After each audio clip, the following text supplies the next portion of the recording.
that end, we have launched a massive pressure campaign against violent cartels and terrorist networks. It has set huge millions of dollars in civil penalties against organizations facilitating money laundering along the southern border. By leveraging sanctions, we are choking off the financial lifelines of terrorists and hackers from Mexico and Guatemala to China and Panama. In the first 100 days of the new administration, we have set the table for a robust economy that allows Main Street to grow. Congress and the White House working hand in hand to expect to see even more positive results over the next few months. Key to expanding economic opportunity for all Americans is making the Trump administration. We look forward to working closely with the members of this committee to pass this bill into law. Together, we can build.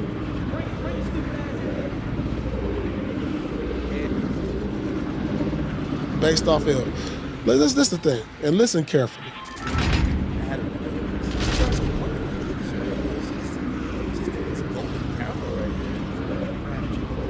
Anticipate all trade deals being bilateral.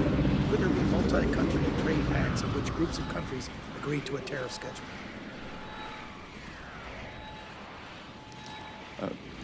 Chairman, this will be path dependent on our trade partners. As I've said before, there are 18 very important trading relationships. We are currently negotiating with 17 of those trading partners. China, we have not engaged in negotiations with as of yet. So I expect that we can see a substantial reduction in the tariffs that we are being charged, as well as non-tariff barriers, currency manipulation, and the subsidies of both labor and capital investment. So that is proceeding very well. Many of our trading partners have approached us with very good offers, and we are in the process of renegotiating those. With the economy, I would say that this is a three-legged stool: trade, tax, and deregulation. Trade was first. According to move their portion of the bill over to the Senate on or about Memorial Day, or do that. And then deregulation necessarily takes longer to affect the economy, but I would expect in the fourth quarter we would see substantial benefits from deregulation that by this time last year could be in full force. Few numbers discussing terms of the countries that you have started tariff negotiations. What is the actual number? What is the status of the negotiation? How many deals do we anticipate by the end of the year? The first quarter of 2026 or the second quarter? And what are the biggest challenges you see to negotiating tariffs? Again, roughly 798 15 countries trading partners, and I would be surprised that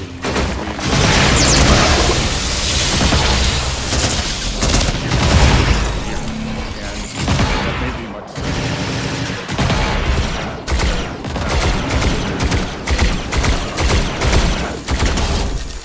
with some of our largest trading partners. They have come to us with very good offers. And what I will tell you is that in negotiating with some of them, they may not like all the President Trump has put up, but they have. So if they're so bad, why do they like them? And then in the city, we can see that the President research on tariff barriers. If you were to look prior to the escalation, I believe Chinese tariffs are only 5%.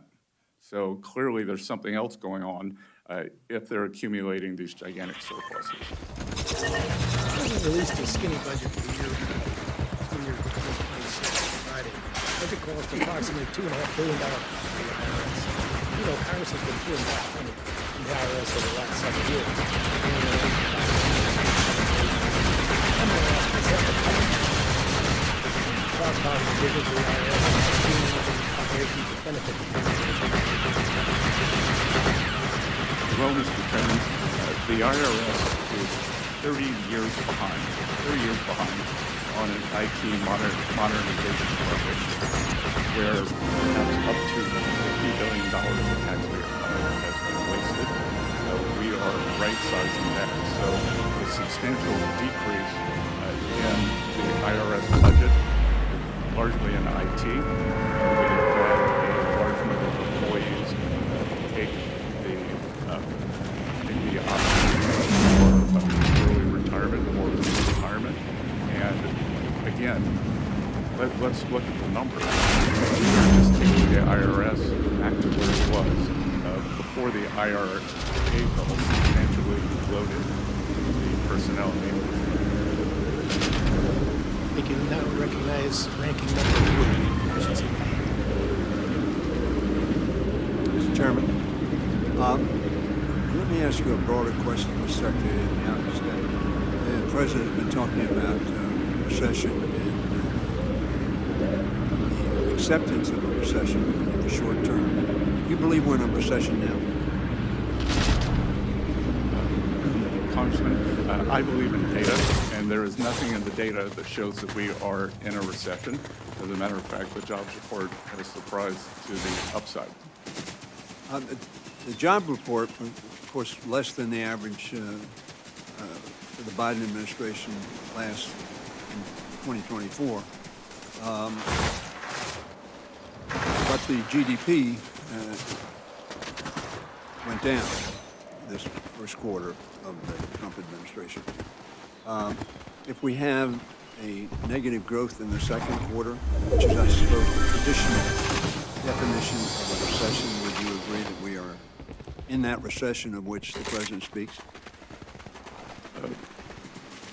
Congressman, these economic numbers are noisy and subject to substantial revision. So I, having looked at a detailed analysis, would believe that the first quarter GDP would be revised upward. And I would also, with regards to your remark about where we were last year, we were spending 6.7%. We had a 6.7% fiscal deficit, the largest we've ever had during peacetime or non-recessionary time.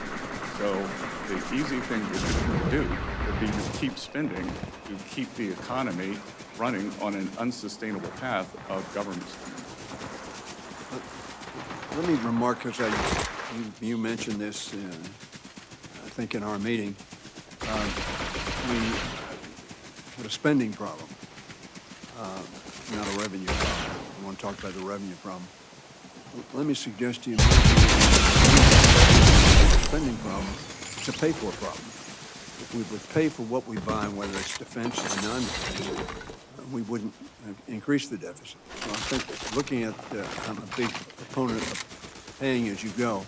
Unfortunately, we haven't pursued that on either side of the aisle, even for different objectives. Let me go to IRS.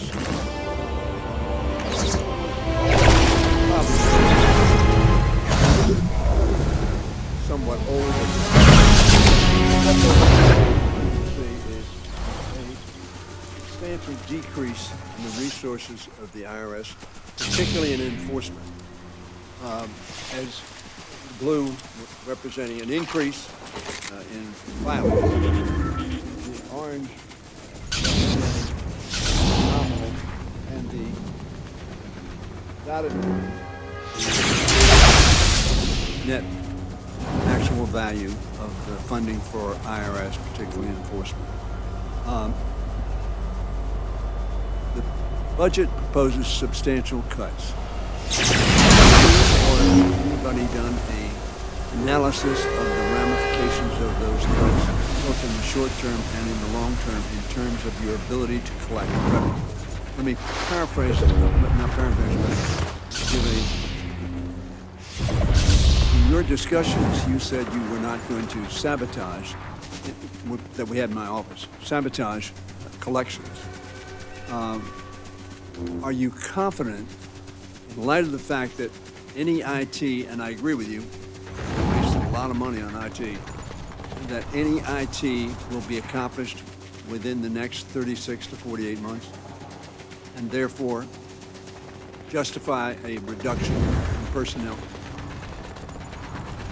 Congressman, let me work backwards there. So I am confident that we will make substantial progress in the IT and right-size the payment system, the collection system. As I've already said, my priorities are collection, privacy, and customer service. And again, the substantial increase in the enforcement group, there is nothing that shows historically that by bringing in unseasoned collections agents that results in more collections or high-end collections. It would be like sending a junior high school student to try to do a college level class. Becoming a high-end IRS collections agent is something that one grows into.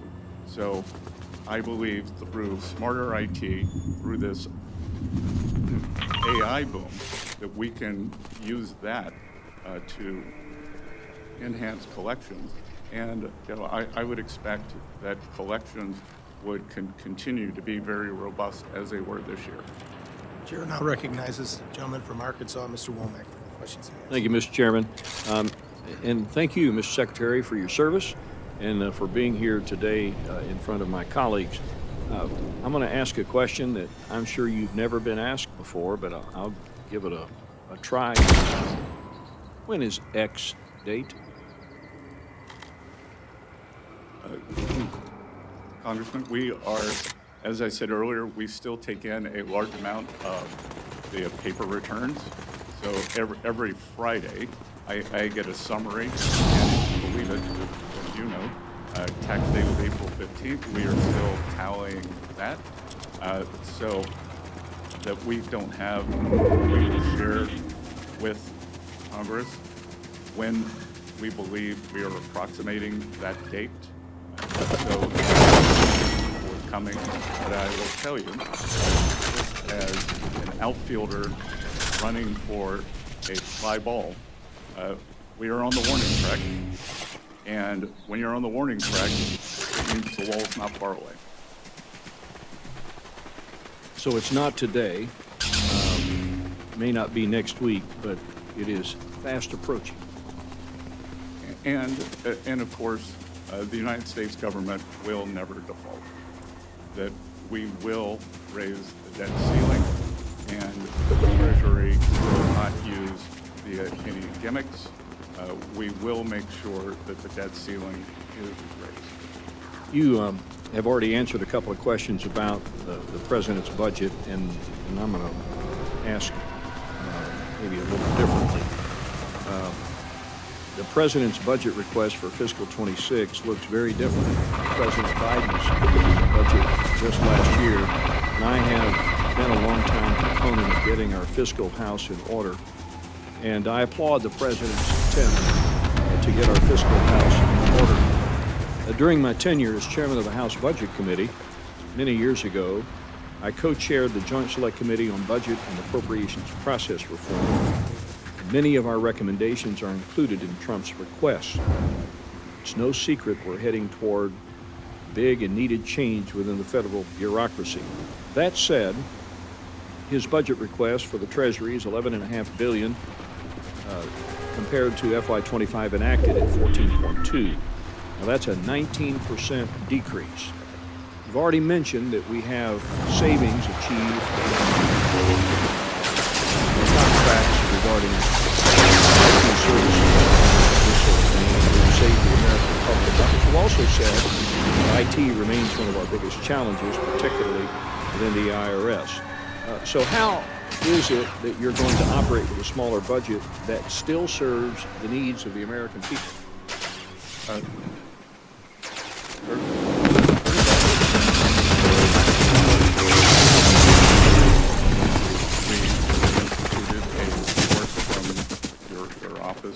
Program, and And again, I think it's going to be efficiency.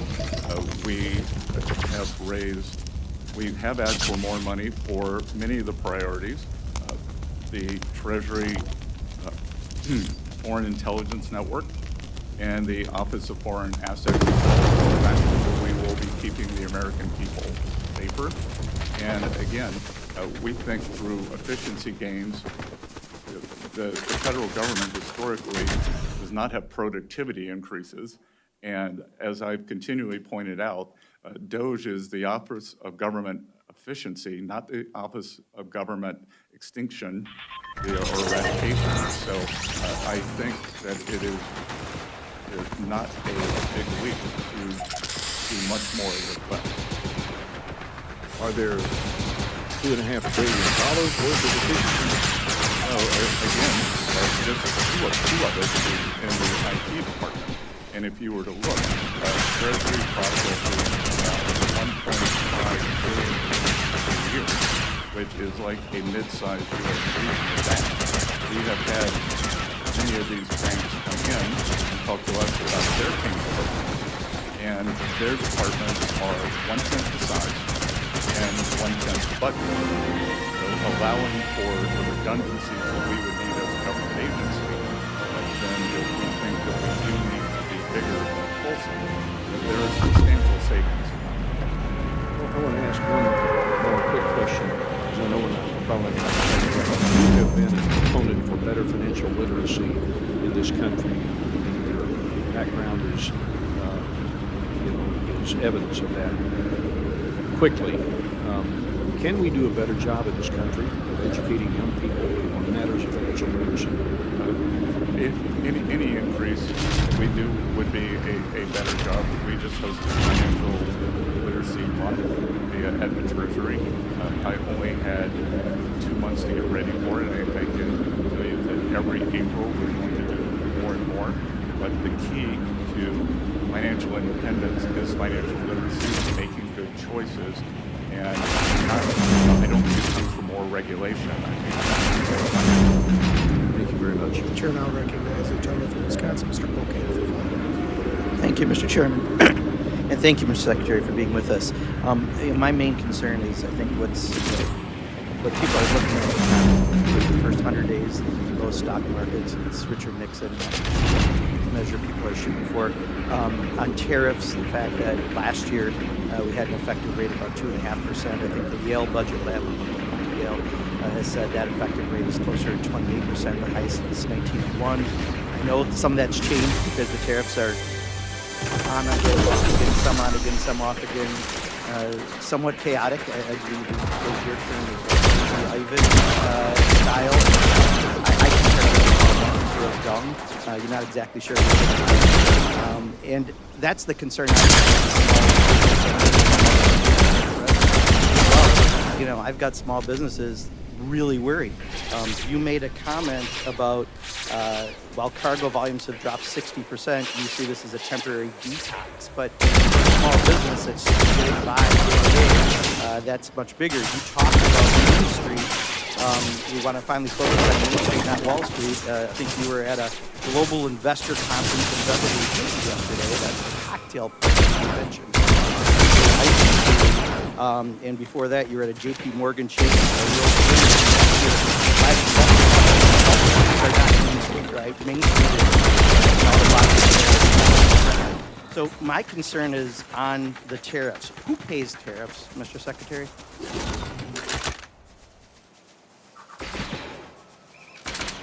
No. Answer the questions I asked, please. I only have 5 minutes. Who pays tariffs? Sorry? Well, who pays tariffs? Sorry, Mr. Secretary, please. The question is very simply, who pays tariffs, Mr. Chairman?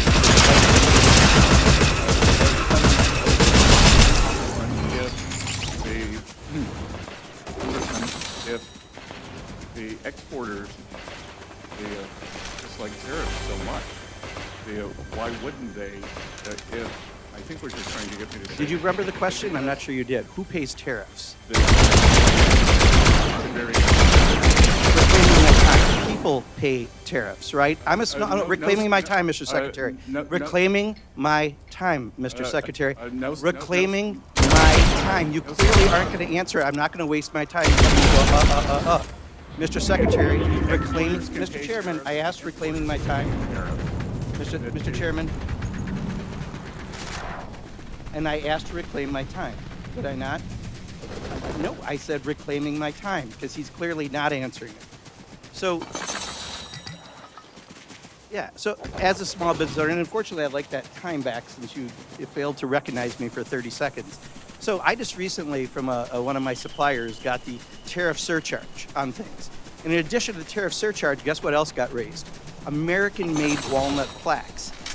That has nothing to do with tariffs, but companies take advantage and do that. So right now, we are getting screwed right and left because of the indiscriminate use of tariffs. That's the reality for Main Street. And you go off to Beverly Hills for private investor conferences and talk about crazy Ivan theories. Answer that. What is the crazy Ivan theory of tariffs that you mentioned at the summit? Well, first of all, sir, I've had meetings with more than 50 small lenders.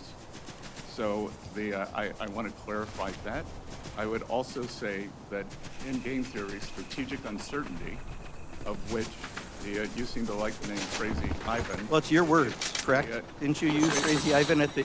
Well, you've used it 5 times, and I am saying the strategic uncertainty is part of negotiation. That should we say, here's what we'll accept. Please take that. Okay, I've got your answer. Thank you. I'm going to reclaim my time again. So for a small business, we don't have that luxury, right? When the ports are empty in California and we can't get goods and people are stocking up for Christmas goods, Crazy Ivan is great for, please don't take this offense, really rich people like you. But for people like me, it's not, right? That's what makes small businesses fail. That's what makes people lose their jobs. That's what makes the stock market tank. So I'll ask one more time, who pays tariffs? Sir, the history would show that it is a complicated mix of who pays the tariffs over various times. So that's exactly the problem. If your answer, and you are a very educated person, you have a very impressive bio, cannot answer the question who pays tariffs because you won't answer that, and you say it's a complicated issue. It's not complicated. Consumers pay Trump's tariff tax. That's the reality. And I'll yield back, Mr. Chairman, but I do think next time if I ask to yield back, I would appreciate having my time yielded back. Chair now recognizes the gentle lady from Iowa, Ms. Simpson. Thank you, Mr. Chairman. Good morning, Mr. Secretary. Thank you so much for taking the time to come and answer our questions. I appreciate what the Trump administration is doing to try to level the playing field for American consumers and restore our economy to where it needs to be. So I really appreciate the work that you were doing to make that happen, Mr. Secretary. And I certainly, as an appropriator, recognize the importance of making sure that every tax dollar is spent appropriately, and I appreciate your opening comments as such. So with that, the GAO estimates the federal government loses between $233 and $521 billion annually to fraud. Those are alarming numbers, hard-earned tax dollars just wasted. President Trump has certainly acknowledged the absurdity of this level of waste, and he signed Executive Order 12249 to protect America's bank account against waste, fraud, and abuse. And I was proud to support this effort by introducing a piece of legislation to codify that, protecting American taxpayers from wasteful spending. One of the provisions of this EO is directed at your department, the Department of Treasury, to establish pre-certification and pre-award procedures across the federal government to prevent fraud and improper payments. So can you define for the committee today what an improper payment is and some examples of what you're seeing and why these procedures were not already in place before, Mr. Secretary? Well, it's a bit mystifying why they weren't in place. And what we are seeing is that there was a very complacent upper level of management in many departments across the entire government. And what I can say at Treasury, that of the 1.5 billion payments we send out every year, they're required to have something called a TAS, a Treasury account symbol. We discovered that more than one third of those payments did not have a TAS number. So as the Appropriations Committee, we should be shocked by that, because how can a payment be tracked back to an appropriation? Only through the TAS number. So there was no accountability. So that is why 450 organizations that sit above Treasury where Treasury acts as the paymaster, are unable to pass an audit. So we have the breakdown of that.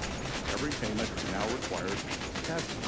Very simple, and I will tell you that the mid-level employees who I have had in the Treasury talk to me about that feel liberated. That they have, they tell me, I've been here 20 years. I've always wanted to do this. I've been here 14 years. And they feel as though they now have agency and are making a difference towards saving the American taxpayer money. So this is not only a complacency issue that you've fixed, but it's a morale issue for these employees who are helping to make the department much more efficient for taxpayers. But they're very energized by the participation. It's certainly unbelievable when you think about that this was not in place, and certainly it's we've got lots of examples from the previous administration of some of those catastrophic failures. Who would you say is benefiting from those improper payments, and how could a government agency really justify standing idly by while those errors were seeping into our system and making our government less efficient? Can't speak to who was benefiting, but I can just speak to the attitude that has been shaken up, that this is okay, this is not okay, and this is taxpayer money, and we are charged with protecting it. What other plans are in place to help implement that executive order? You've talked about the Treasury account symbol. Are there other things in that executive order that you are executing on today? Well, again, the president, as you mentioned, has passed. We are trying to go more paperless with the checks, with a very important check that the citizens across the U.S., whether it's Social Security, veteran benefits, refunds, there's a substantial number of those are stolen. So the president has issued an executive order to try to make that more electronic. That will protect the integrity of those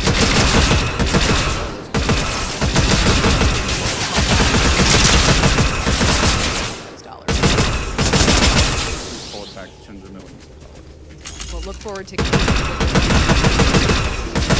on that executive order. Thank you. Chair now recognizes the lady from Washington, Mrs. Lucy Castro. Thank you, Chair. And thank you, Secretary Bismarck, for being here. And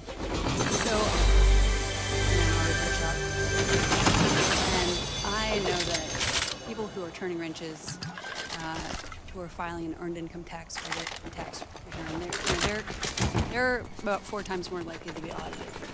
And I'm wondering if you could talk to me about what the plan is for ensuring, regardless of what income strata you're in, your probability of being audited is equitable.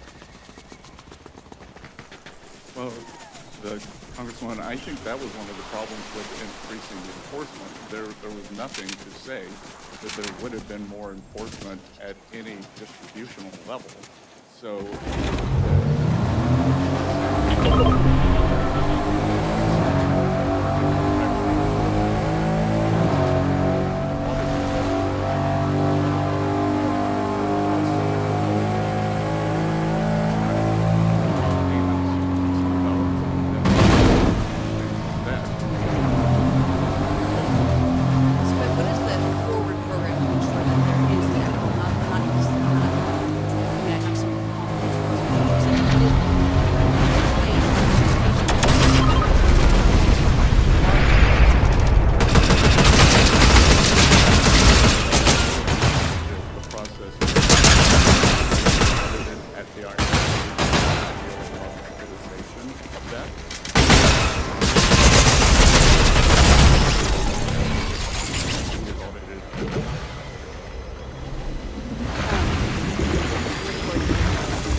Could you expand on how the proposed tariffs would ensure that there's upward pressure on wages?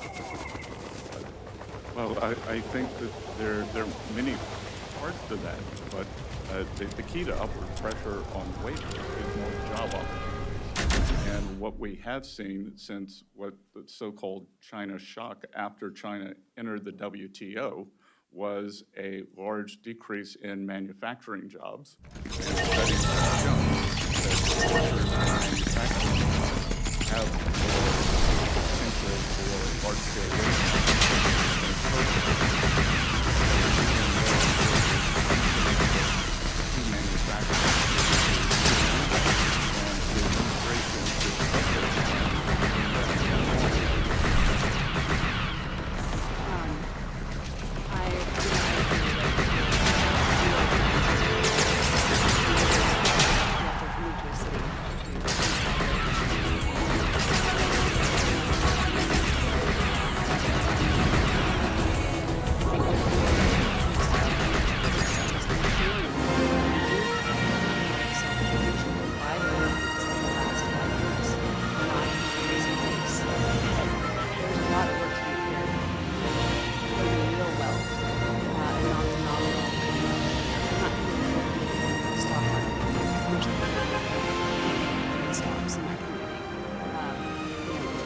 It's a question of being able to earn, having that capital access to start your own business. Some frankly, some antitrust work to ensure there's a level playing field for small businesses. I'm hearing from constituents who have questions about their tax returns and are having trouble getting a person to speak to. What can we do? What is your plan for decreasing wait times, for you be able to actually talk to a human being when you call the IRS? Well, again, this goes back to my three priorities: collection, privacy, and customer service. So we are moving money into customer service at the IRS. And it's almost imaginable that the phone banks had the same number of operators 24/7, 365 days a year. One of your constituents called on Christmas Eve, they probably get through because there were so many idle phones. If they called on April 14th, there was no surge to help them. So, as President Trump repeatedly said, this is a common sense administration. So you're going to have common sense for the IRS. From January 15th to April 15th, paying days April 15th, but we're going to make sure that it's better staffed. Thank you. Chair now recognizing the gentleman from Texas, Mr. Cloud. Chairman,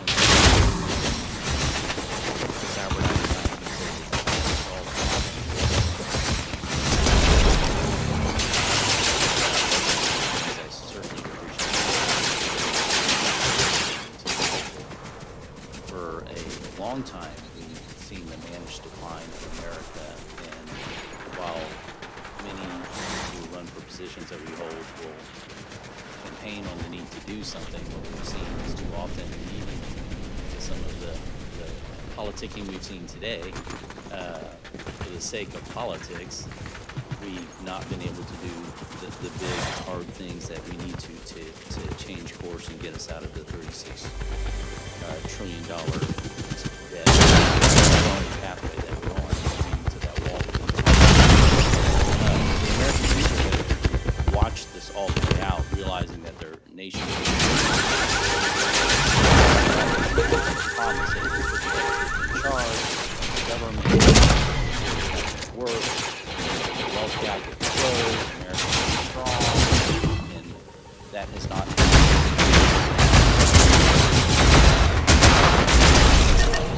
Well, sir, from the first administration, a lot of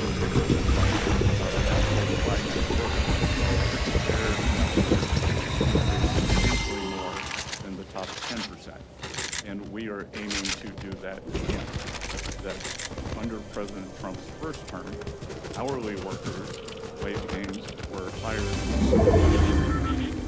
and what people got wrong was the shock. And there was this terrible policy of, it was essentially compensate the losers. And I do not think that the American workers are losers. They were simply decided as necessary lateral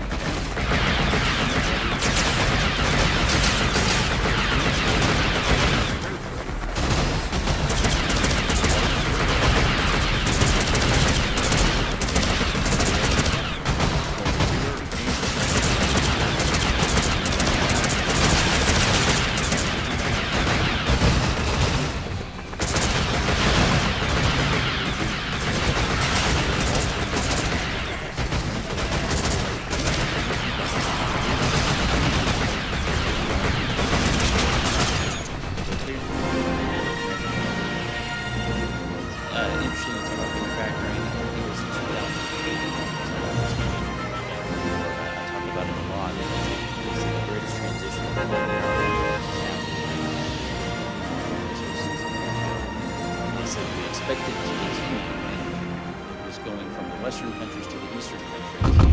They said it was happening because we were sending manufacturing overseas and we were sending gas overseas. And yet they said it was like an unsolvable solution. Yet we had the Trump administration was coming in and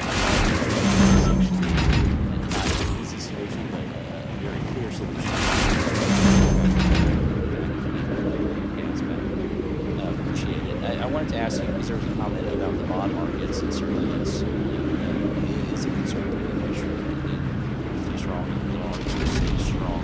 Are the bond markets more affected by tariffs and the concern we've seen them now? Are they more affected by control debt, back to Congress, and some of the others more else? Well, I will tell you that the large of government debt is why I'm getting now. So alarmed by what was going on under the previous administration, this deficit that we had, the highest ever, that when we weren't at war or we weren't in recession, and it's unsustainable. And I thought it was deeply cynical. And if we had done it, if we continued it, then we would have gone into a malaise where we couldn't grow ourselves out. We would have probably been looking more like a European-style economy, very high government spending, lack of innovation, and lack of mobility. And that would matter for us here at home, but certainly even for the world, because we've kind of been the innovation engine of the world. Yes, sir. But what we've created in the U.S. is this barbell economy, and the Trump administration is attempting to remedy that. On one side, we have financial services and the tech sector, which are forward-looking and the envy of the world. On the other side, we are a natural resources economy led by energy, which the previous administration, they refused, stop permitting for LNG facilities. But the art in between is what we are missing, are these manufacturing jobs, and that's what we are trying to bring back. Mr. Chair, now recognize the gentleman from Maryland, Mr. Ivey, for 5 minutes.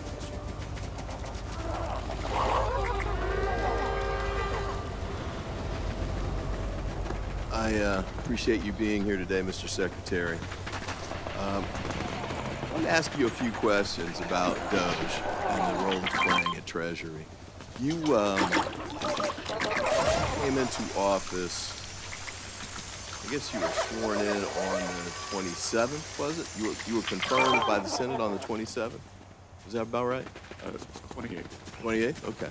And then you started working at Treasury immediately after that? All right, DOGE began working there as well with respect to the payment systems.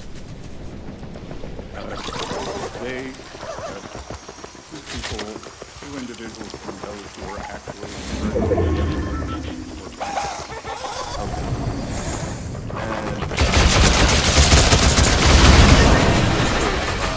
the highest ranking career official at Treasury, David Lebrick, am I pronouncing his name correctly?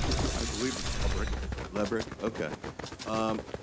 What was the nature of that conversation? I assume this was about the DOGE issue, but tell me briefly what that conversation was about. Well, that conversation was about a discussion of the payment system. And when I go back to what I didn't know, I think I walked in the office around 3 p.m., and I think he and I were having a conversation at 4:30, and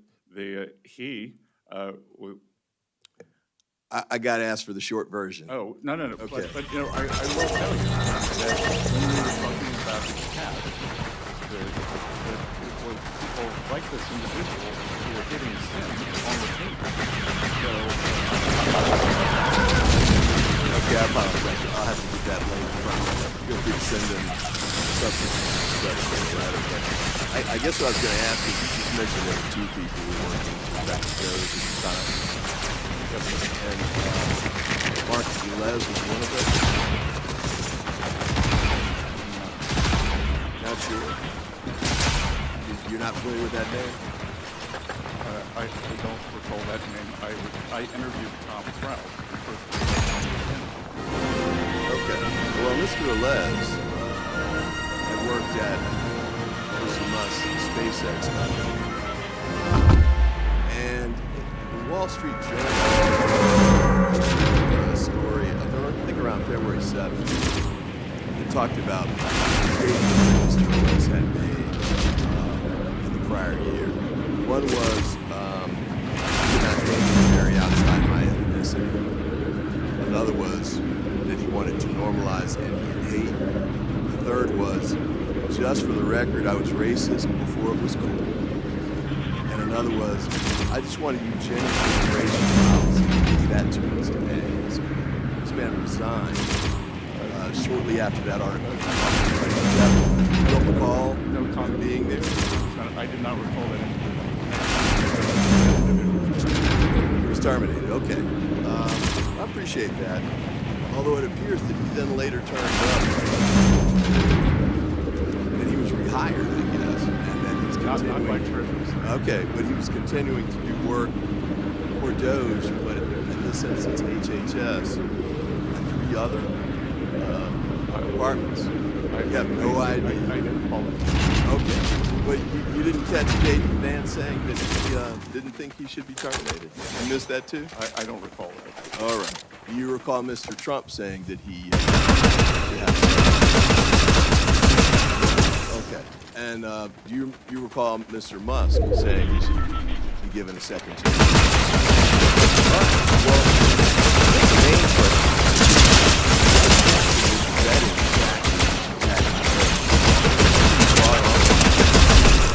gave them access to the payment system, which is $6 trillion. Well, sir, they did not have access to the payment system, or perhaps we have a different definition of access. They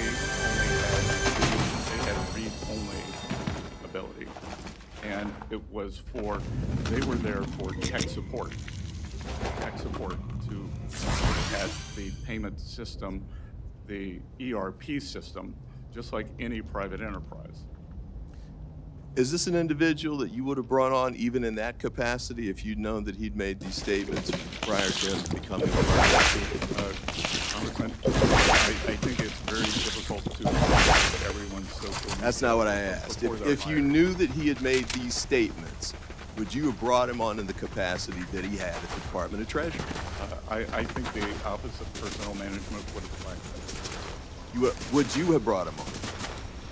Sir, again, I'm not going to speculate.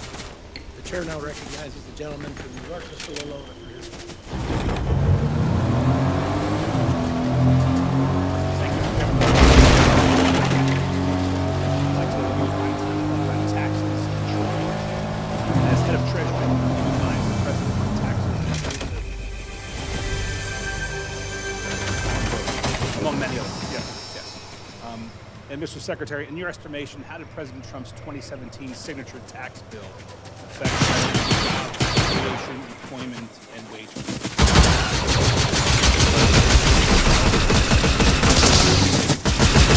Inflationary in the economy resulted in real wage gains on a non-inflationary basis for the American people and a robust economy.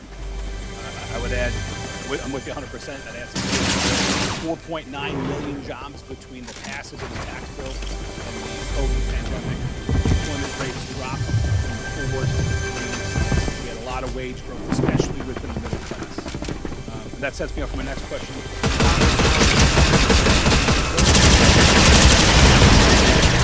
that be a good idea, Mr. Secretary? Congressman, what Congress is considering is making a permanent. We're considering a lot on that tax bill. We're also considering SALT, I think that also might be as well. But nevertheless, on the greater bill, public polling suggesting you're right, and that 80% agree that extending good ideas, recognizing that they help grow wages, they help lower employment, and help personal wealth. But I want to use the remainder of my time to talk about trade policy, Mr. Secretary.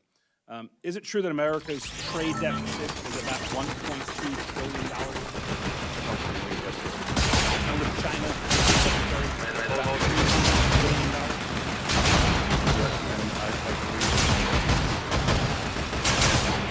And Mr. Secretary, is export child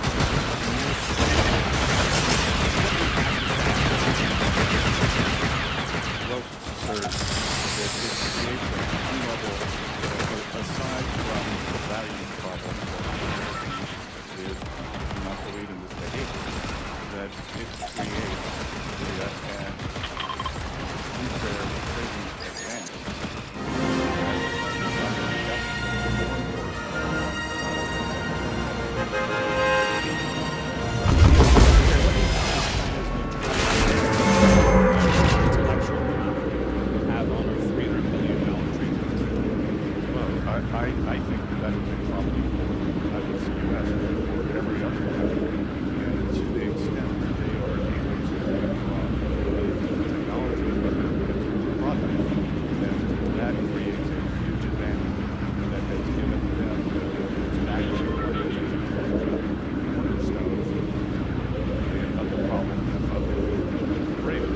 That if you don't have to spend money on R&D, spend it on manufacturing.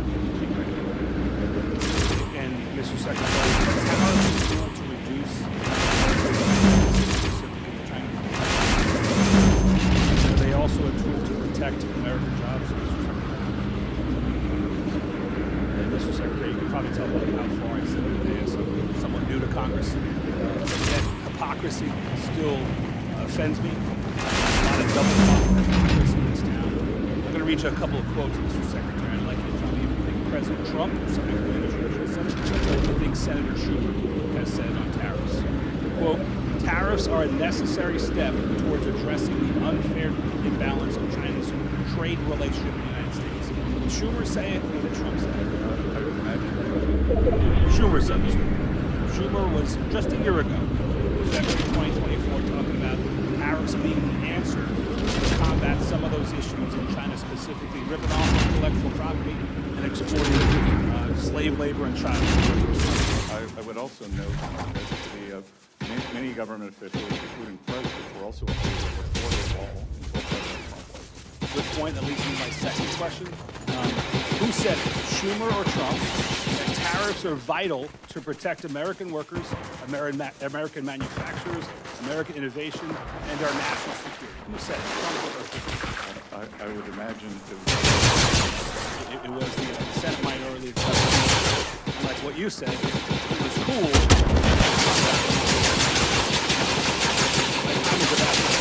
Secretary, but I want to commend you for fighting for American middle-class workers. I do think that extending the tax bill with a couple of weeks like salt is important. I do think that fighting for our middle-class workers is important. That salt plug.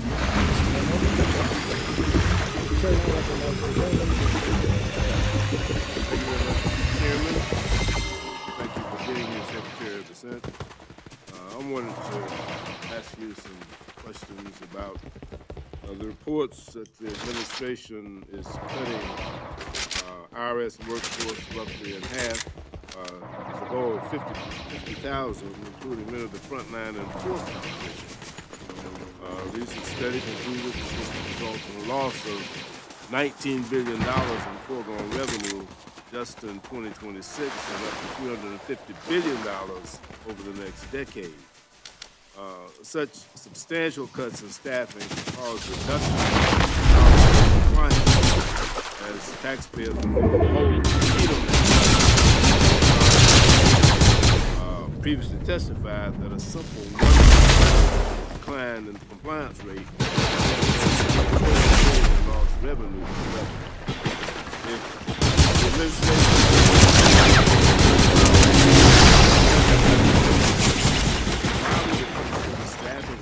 reduce the IRS's much needed revenue and reduce the deficit of critical services. The recent Treasury Inspector General of the Tax Administration's report indicates that the IRS compliance workforce would be drastically hit 31%. With revenue officers of 18%, they are paying the maximum taxpayer compliance responsibilities that are needed for revenue for the government. It appears that 31% of the reduction in force, and I think since January, current workforce has been reduced. IRS about 1,000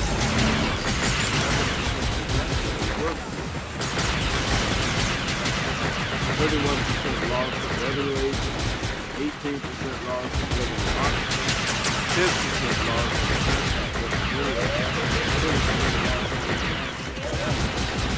of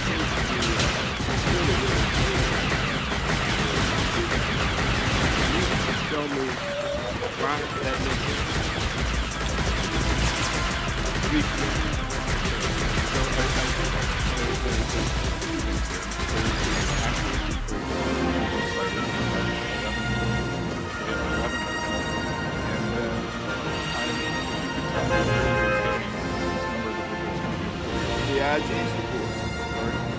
IG's report. Going to be a 40 or 50% increase. Yes, sir. I will tell you. That was the goal. Before I took this job, I didn't particularly like the term fake news. Now that I have it, I think it's probably not strong enough. Because on March 22nd, Let me change the subject. Let me move to another subject. Thank you. You want to elaborate if you can. I'll be happy to have my own. Let me say that since this administration has come to the White House, the price of groceries has increased by 5% in only 2 months.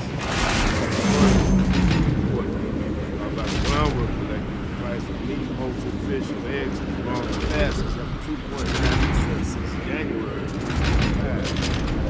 Eggs at a record high of $6.23 a dozen, up from 26% in January 25 alone. What is the administration doing to bring down the cost of food? What is the administration doing to ensure that the impact of the tariffs don't disproportionately fall on our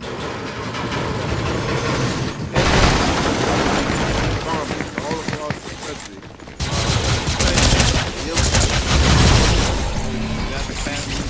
Sell their products. Can you tell me what the administration is going to bring down the cost of food?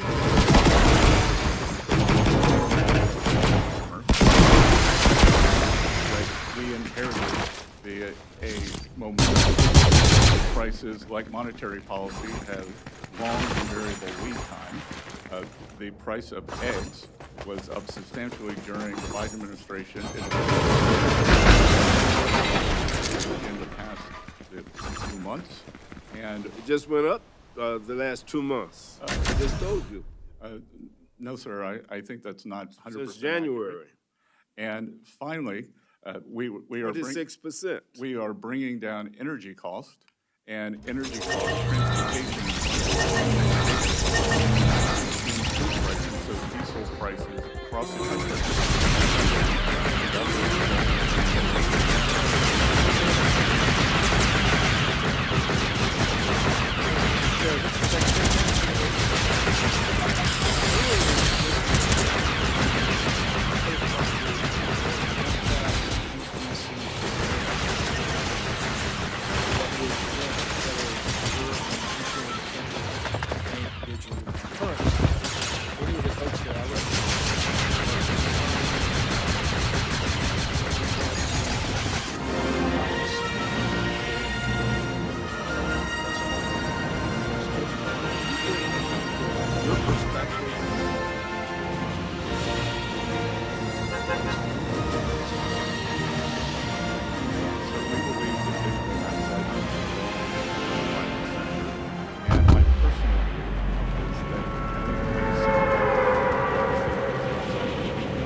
So you're saying you're not going to favor?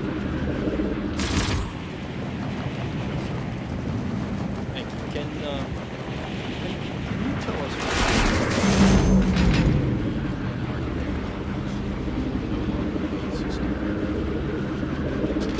the second part of that is what would that mean? If our debt was no system, what would that mean to the American? We talk a lot about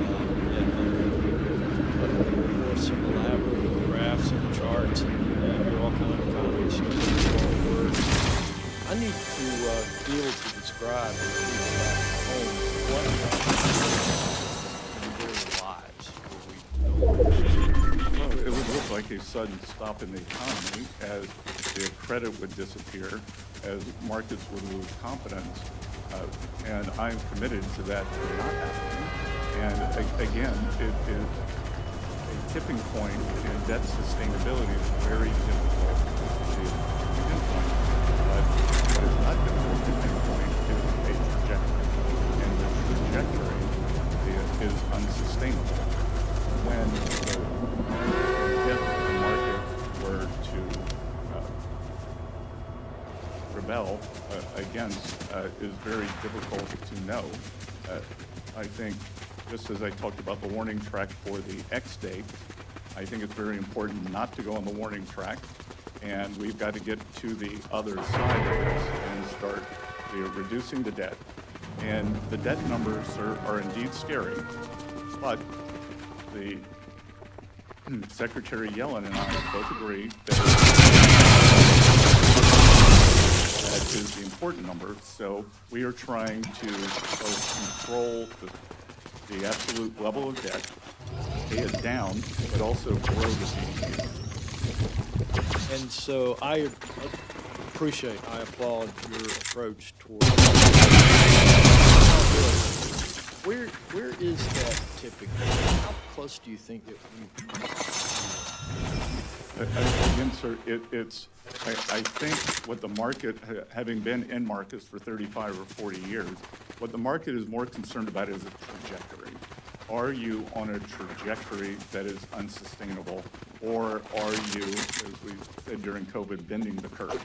So the goal here is to both bend the curve, but to grow the denominator and use growth and spending constraint to solve this problem. And thank you for that. And as part of the president's cabinet and seeing more inside what's taking place than any of the rest of us, what role would you say that DOGE is playing right now in prolonging that tipping point and reversing our I think DOGE or any other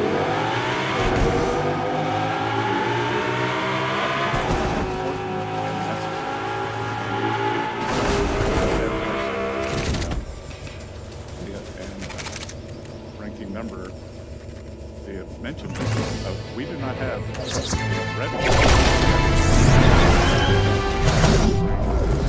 under control. Tell us what keeps you up at night regarding cyber threats. Well, it's cyber threat across the entire financial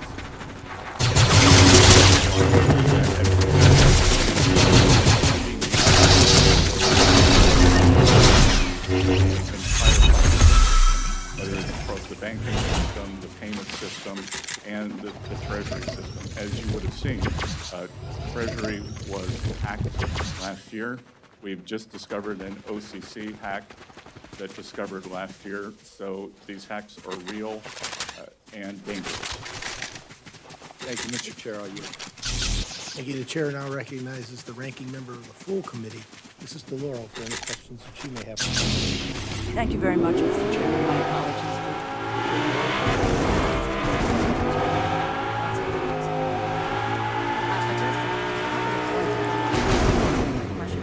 just a follow-up on this IRS piece.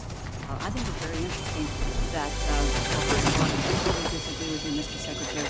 We have a revenue problem, and that's where the IRS comes in. And we think about the debt. We think about the $2.3 trillion that was debt really built up with the tax cuts to the wealthiest and the biggest corporations in 2017. We're now looking at an additional $4.5 trillion in tax cuts, which are making their way to, again, the richest and to the biggest corporations. That is debt. And that is something that I don't know about yourself or others. To see that kind of debt. And almost unbelievable. IRS 2024 invested in this roughly 16 billionaires. Generally, the time of investment $51 billion over the next 10 years. Inspector General, IRS, 13 auditors under Elon Musk's illegal purge. People who are wanting to ensure that millionaires and billionaires are paying their taxes.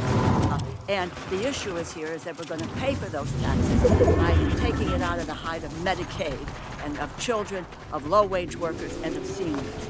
The issue that I want to try to get to another point is your comments on recent comments that seem to call into question the vitality of the textile industry. I applaud the administration for the steps they've taken on de minimis and closing down that loophole. I think it was very, very important to do this. We need to go further. It needs to be applied to all countries, not just to China. But unbelievable commentary on the U.S. textile industry provides jobs across the country, particularly in rural areas. The supply chain directly employed 471,000 workers, produced roughly $64 billion in product in 2024. Let me get to my question. 2 minutes to go here. This is the dealing with standing up for a mechanism in the U.S. to screen our investments in China, to ensure capital, technology, and know-how are not fueling the capabilities of the Chinese Communist Party. Negotiate the bipartisan bill that nearly passed last year, strongly supporting tax investigation. In fact, we got appropriated funding to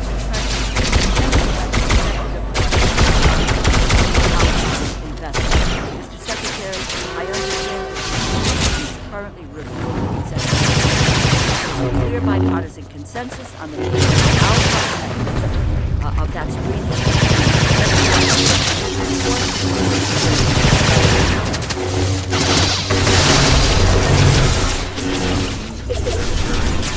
Important issue.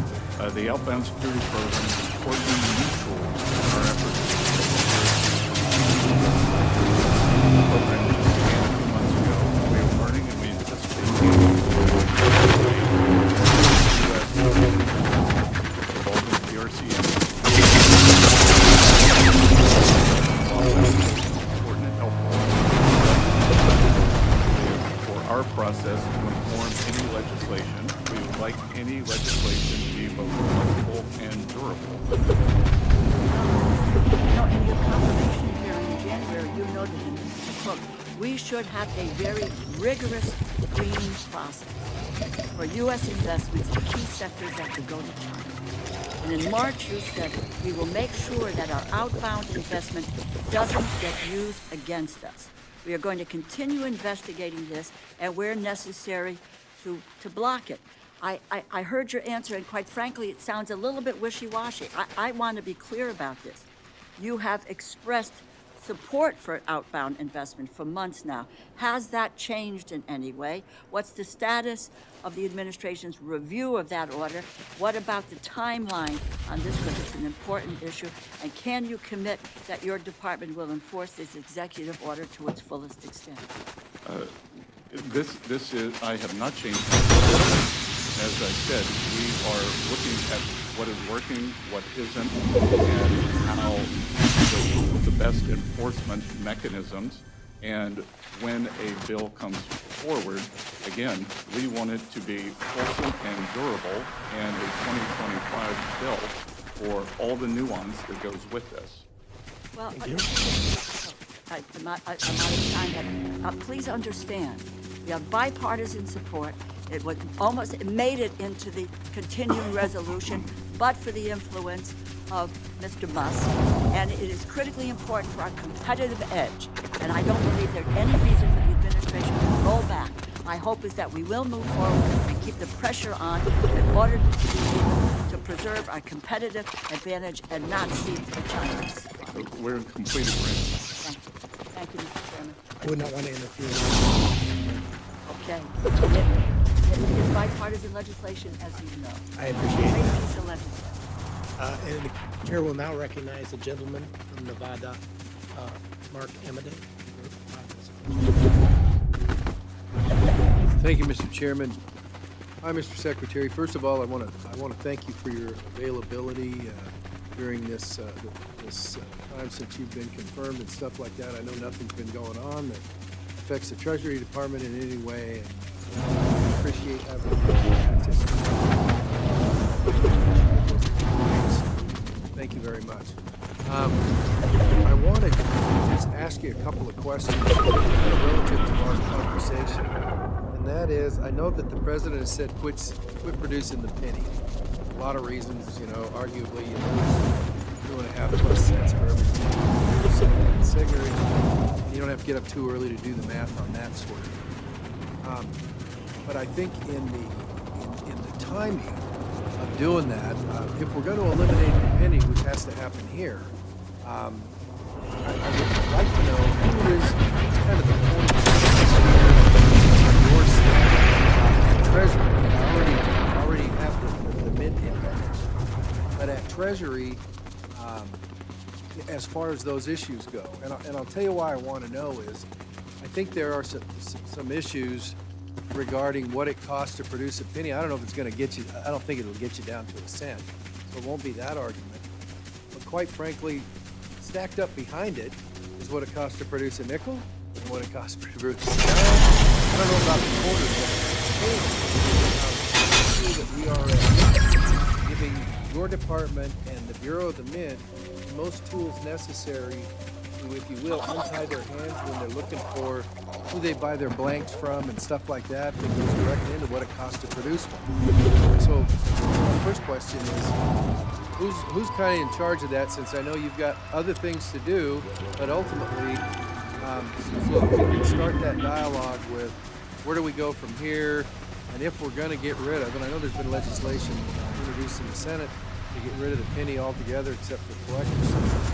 Who's the point man or woman on this one? It would be my recently confirmed deputy, Mike Faulkner. Okay. And yeah, I would also say, with the nickel and the dime, the nickel costs more than a nickel to produce, but we are looking at material changes in the material that would reduce the cost to or below a nickel, and then I believe the dime is profitable. And I guess that brings me to there is legislation you might want to warn your recently confirmed deputy. HR 1278, bipartisan, gives you guys the chance, without coming to us every time, to basically make changes in the metal of that sort of stuff so that you can keep ahead of those sorts of things. So if you would, unless it's sitting here, whatever, it's like, hey, we're going to be calling you up. The idea is to solve the problem.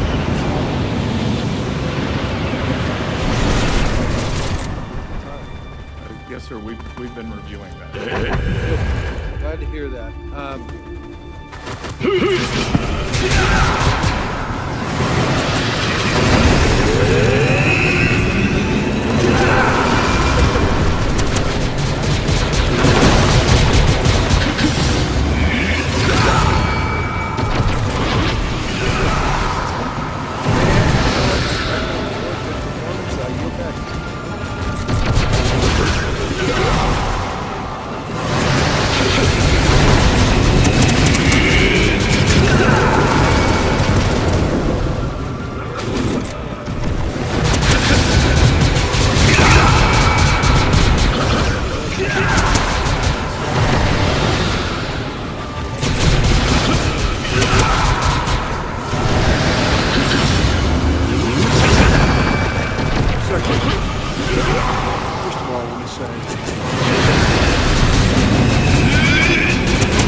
Who has a shot at keeping us somewhat in key. I mean that as a compliment, but obviously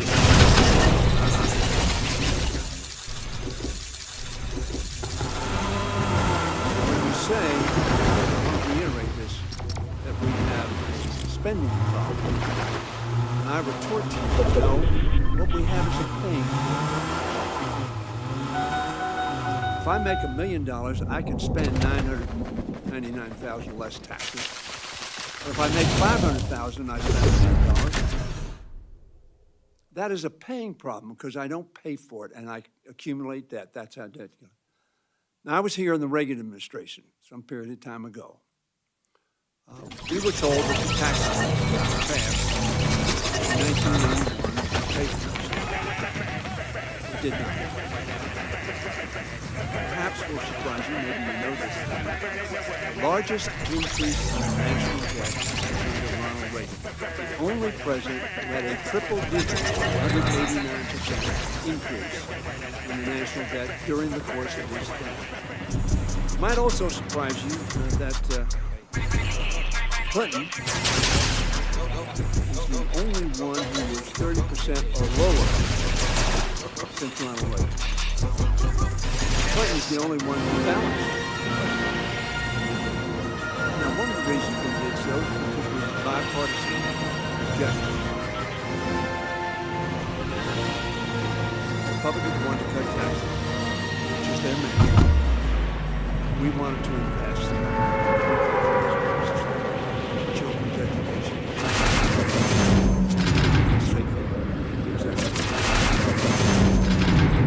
we continue this logic that we have a spending problem and discount taxes as spending.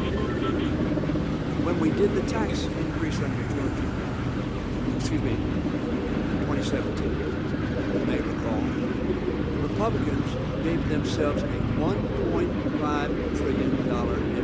The reason it was limited to that is because the senator in Tennessee wouldn't go higher than that. So in other words, a $1.5 trillion unpaid for headwind to give a tax cut. That is spending because we're cutting prices while increasing costs. That's what costs you business. Some of my Republican friends, I'm a strong supporter of national, but I do not delude myself that raising $150 billion in national defense don't cost taxes. We don't have $150 billion either cut taxes with or to spend money with. So we borrow. And when my friend talks about hypocrisy, we all know if you spend more than you get, you're going to debt. That's what we do in this country, on both sides of the aisle. We need people like yourself to be honest with those with whom you work and honest with the Congress of the United States in terms of the ramifications of the actions. I know you are a strong supporter of permanent increase.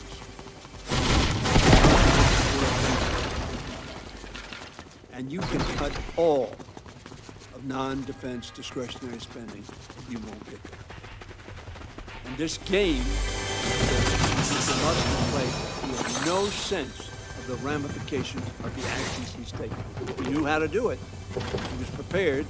As one article in the Atlantic Journal said, the blitzkrieg, which our speaker calls flooding the zone. I'm pretty effective at that, just trying to watch where the ball is and see if you can respond. And Mr. Secretary, I have a lot of questions. I'm going to send them to you, ask them to you, and would like to take some time with you on that. I have great respect for your background and your abilities. And I am really praying that you will bring voice and nationality.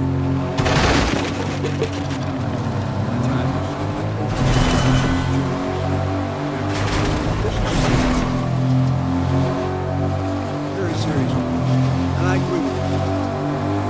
$37 trillion in debt is not sustainable. We all have to do it. We have to do it. That's it.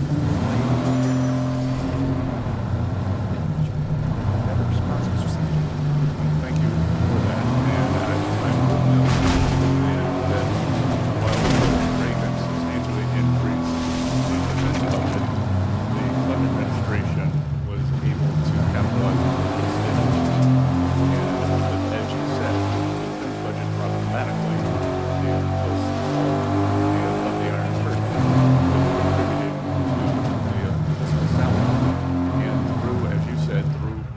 bipartisanship, working with Speaker Gingrich.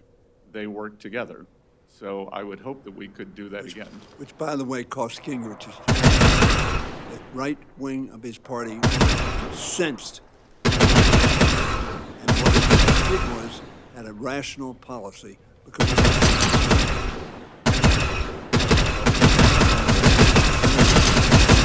my neighbor. So look, you're not talking about any current senators from No, I know. Yes. She's my neighbor. So, and I look.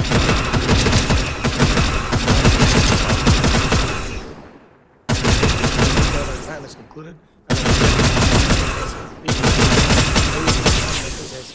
The ranking member Hoyer has indicated we have questions. We're going to submit those questions for the record. And we'll ask questions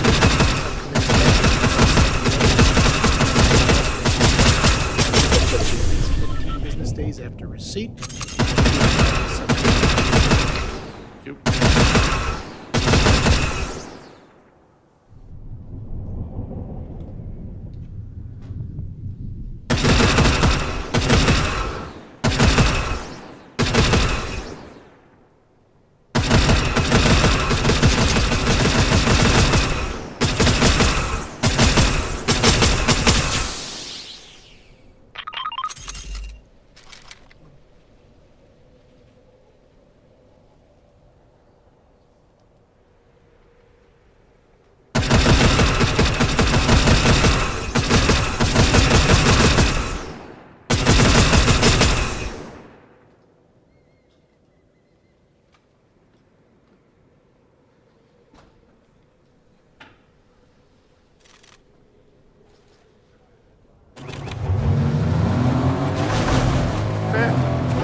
It's the jokes we shot out in that movie. Talk to me, baby. They say that. One of the little goofy kids. 30 years, yeah, they sent out the little video package. They didn't send me shit. I guess I should have said something soon. I saw the movie. I liked it. It was a great movie. Great single black father story. Now, if it was a Tyler Perry movie, y'all have some shit to say. It's unrealistic. Ain't no way they ran into Bigfoot. Yes, they did. Read the story, dude. Princess Tiana shot her out, man. She got her own ride at Disney World. They her own song in the South. Races before. And nobody knew where they knew them characters from. Song is out. Zippity Doo Dah. That's with Uncle Remus, something like that. And he the black slave who tell all the good little Brer Rabbit stories. And that was the basis for the ride. But until now, until they changed it. You remember that? Yeah. You used to watch it? Yeah. You like it? Yeah. You look at it. Yeah. He just whistling and singing along. Didn't know what that shit was about. Zippity-doo-dah, zippity-dah. That was their slogan for the longest. That was about niggas happy to pick cotton. That shit wasn't no happy shit. Remember? Even on the Disney World commercials, they would have that little melody. Yeah. Disney, don't try to hide the shit. We know what you're doing. Yeah. Walt Disney ain't like a lot of people. Niggas smoke cigarettes, did cocaine. So you think Mickey Mouse, hey, Mickey Mouse on some bullshit. That's why he run around with no shirt on. Nah, bullshit. He put a shirt on now. But when he came out, and that's some blackface shit too. We can get into all this. You know, first little show he was on, it was a little minstrel songbook fell out. Tugboat, Steamboat Willie, whatever it is. What's my man? Okay, he did the white man's face, but just gave the Negro a silhouette. Ain't that a bitch? Ain't that a bitch? Black man can't even get no features. Motherfucker is just a number. You just a statistic. Pile his hair up high. Put him in the back. Ain't that a bitch? Static Shock. You could have gave him a lot. Shout out Static Shock, man. That was a later costume. I ain't like that costume too much. That's when the nigga that's when he started dressing like Whoopi Goldberg. I said, man, hey, you can't fight crime. Yeah, here's the school lot. Shout out PBS, Magic School Bus. You just did a school bus with gas coming out the back. That's cool. SpongeBob, we got Patrick. Yeah, Patrick he look extra cute. That's a cleaned up Patrick, ain't it? Patrick got off that shit. Patrick didn't hit those Ozempic. Patrick pants fit. Boy, Patrick different, ain't he? Boy, since the show went away, this nigga, he did a Drake and Josh. That motherfucker shrunk up. Yeah, that's Patrick. He goes by Patty now. He don't want you to refer to him as Patrick Star. Is Patty Star. From here on out, Arthur, shout out PBS for everybody who ain't have cable, man. Remember when PBS used to teach you some shit? Remember? Motherfuckers show you how crayons made. Show you how to count to 12, but no higher. 1, 2, 3, 4, 5, 6, 7, 8, 9, 10, 11, 12. What about the other numbers? Hey, we got other numbers to learn. They're gonna make it Disney World. Huey, Dewey, and Louie, DuckTales, versus Alvin and the Chipmunks. Who y'all think would win? Huey, Dewey, Louie versus Alvin, Simon, and Theodore.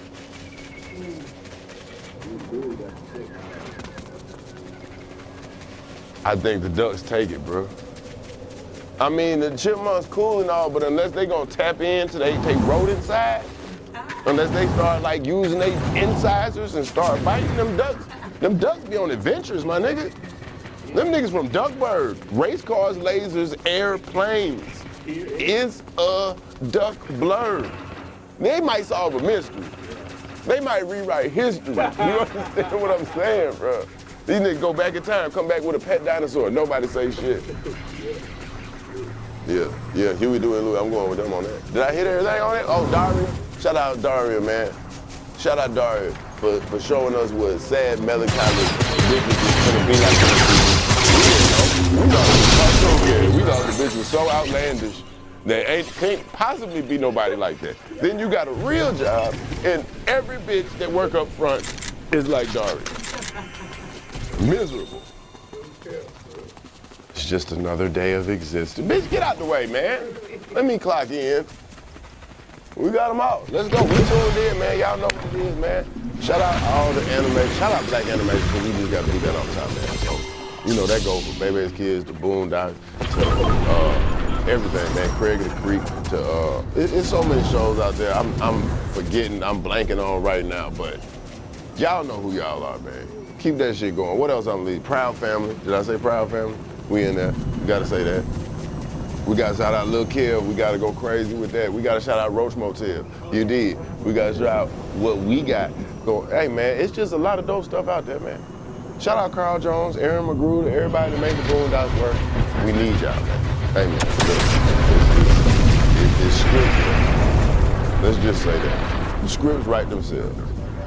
Y'all predicted how crazy it was gonna get, and that's how crazy it motherfucking got. And they keep getting crazy. So, hey, man, whenever it's in you or on you, or just give us something else. We'll take something else. We'll take something else. You know what I'm saying? Sometimes we so hold on to nostalgia, we don't let the new come out. We'll take whatever. Y'all trying to cook up. And that's for all creators out there. So let's see it, man. Let's see some more stuff. Let's get to it. English mate, tuned in.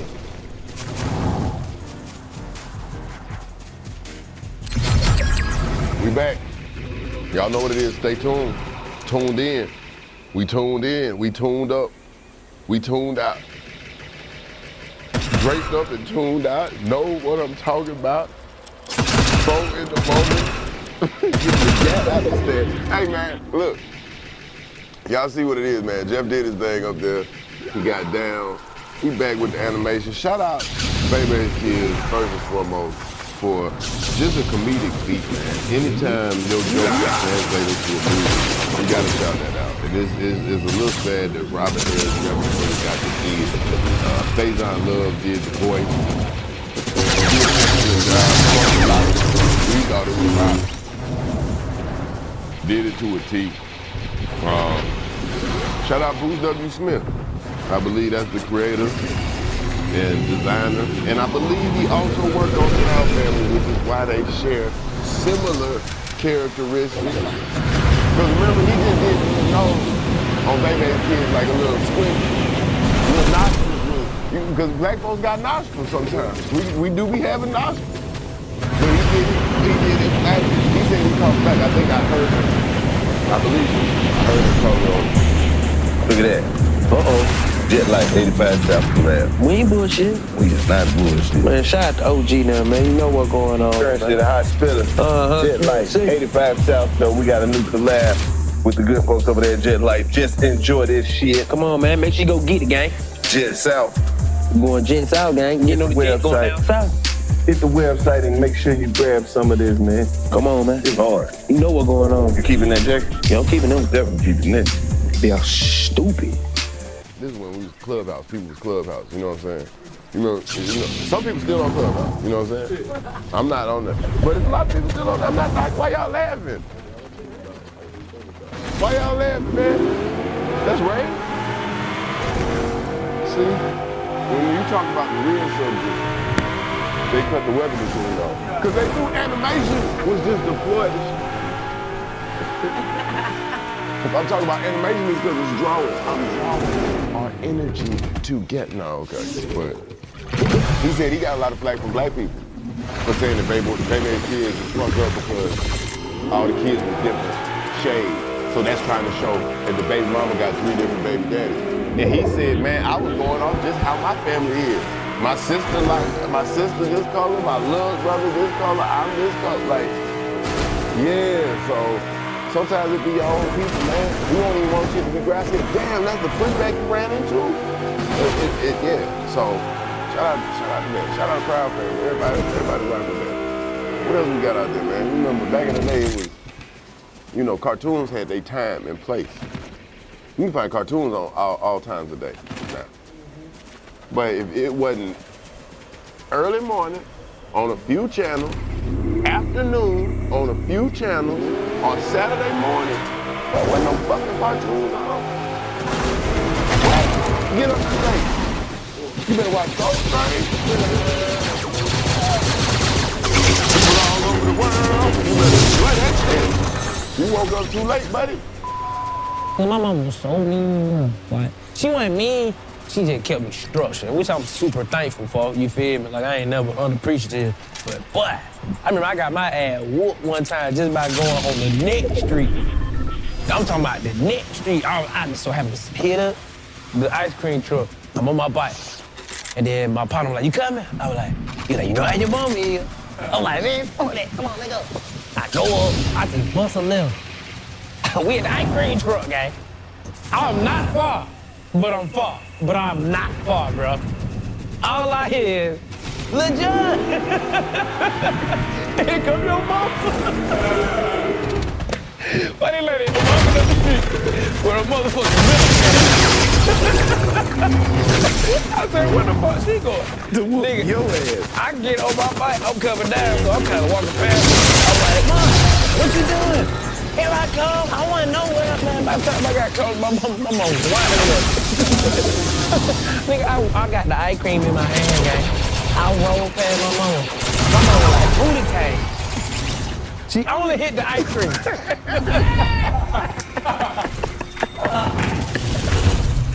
She was like, wow. Nigga, the ice cream. I went home, nigga, my mama whooped my ass, nigga, and the ice cream was just sitting there.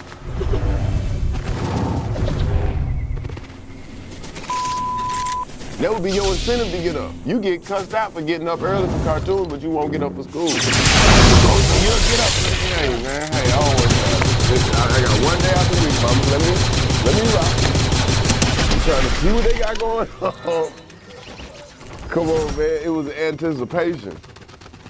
Now cartoons just be on all times of day, man. On everything. And adult cartoons be on everything. Little kids be watching adult cartoons, because they be on all times of day.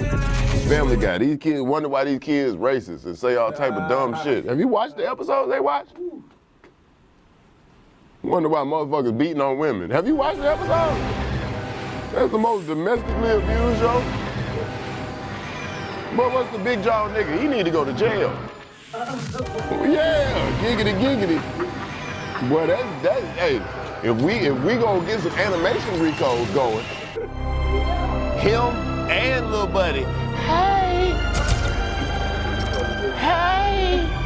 little muscly newspaper delivery boy. I was just calling to see when you gonna be back by the house. The motherfucker called back and said, all right, now you really starting to piss me off. Come on, man. Come on, man. Right. For those of y'all that don't know, it used to be, man, this shit, that's the problem. We gotta stop calling shit real weird names and cool and technical terms. Man, call that shit what the fuck it is. Pedophile sound like this motherfucker's a connoisseur. A cinephile is a motherfucker that loves movies. A pedophile, no. You are a fucking molester. You are a fucking child molesting motherfucker. You gotta stop with this shit. We getting too technical and it's getting lost. Pedophiles deserve it. No. Child molesters. Now you like, hey, whoa. The fuck did he do? Yeah, we gotta put it in there. Cause that shit used to be real shit. Don't go to no vans with no windows. Motherfuckers trying to give you candy. You know what I'm saying? Motherfuckers trying to show you something. Yeah, I got some puppies. You ever seen a tiger cub? Man, motherfucker will tell you anything. Your ass young enough, you'll believe anything. I got a Pokemon in my pickup truck. I want to see a Pokemon. Yo, dumb ass.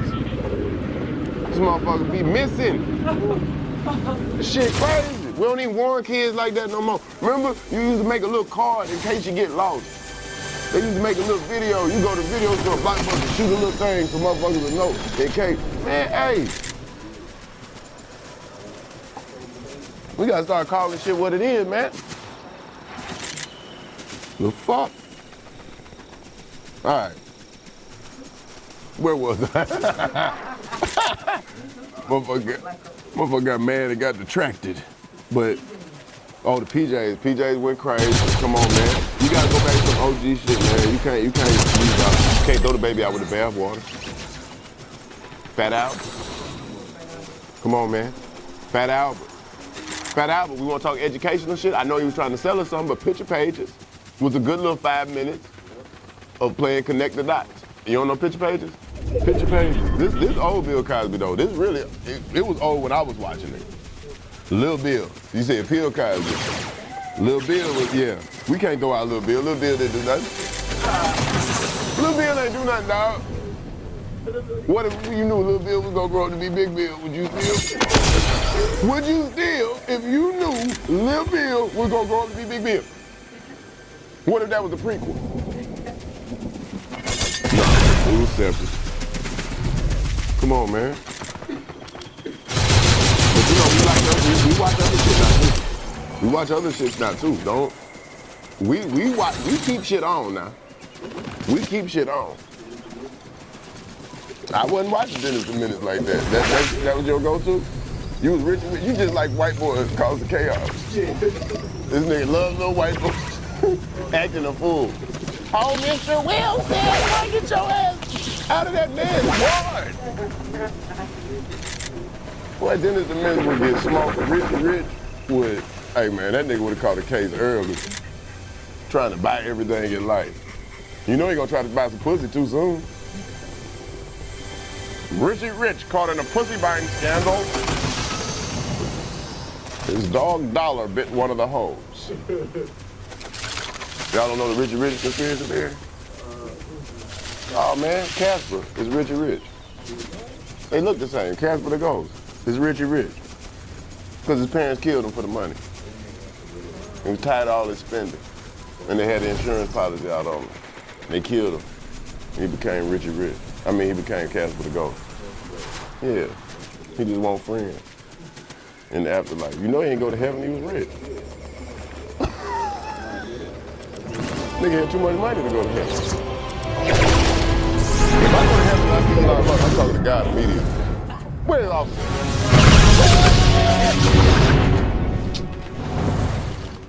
So anybody can get in. I'm just playing, bro. All right, no, for real. Oh man. We in here, we watch everything, man. Black people done went into the anime heavy. We heavy on the anime now. And I think I know why. Black people fuck with anime, bro. Cause it be actual stories.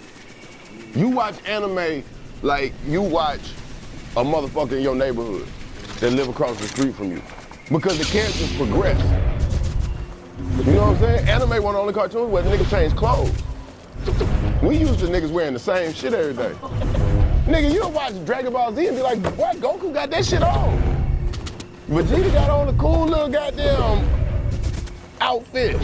Yeah, you like, oh, okay. And then the motherfuckers get better. They get stronger, they go on a journey. They actually, you see a progression with fucking with them. And we see ourselves in that. We ain't gonna be emotional, but we'll see the shit on the show. We'll be like, that's fucked up. How they did your boy. You know what I'm saying? If you watch some shit in the neighborhood, that's fucked up how they did it. Oh, them niggas slid and got their get back. You know what I'm saying? But you seeing them do it however they do it. I fuck with all the anime shit. One Piece, that's my shit, man. Pandemic made me get on One Piece before the show. I like the show. But yeah, man, black folks, we big on the anime. And we see our characters. Piccolo, black. They said the nigga was a Moor. I done seen all type of shit. He Muslim. I'm talking about Piccolo Hebrew. I said, come on, man. This is crazy. Y'all just put anything on anything, bro. You start serious shit, yeah. They ain't wrong though, because he do got this little outfit. He is dressed like a Moor, what they say. Come on, man. What else you rocking with? What y'all was rocking with, man? After this. Let's do Disney Channel. Disney Channel? You Nickelodeon or you Cartoon Network? You could be a mix of both, but you gotta lean on one more. What y'all say? Nobody got yours? Let me guess. Let me guess. You was Disney. You was Disney. You was Disney. No? Okay, cool. Okay, what was you? Oh, you was Nickelodeon. You look like it. I want to be on all that. You look like, yeah.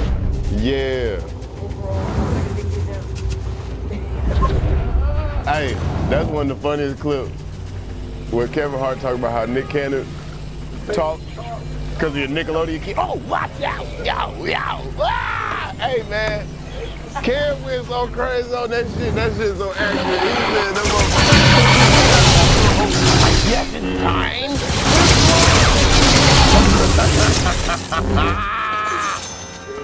You look like you, yeah. What's your age?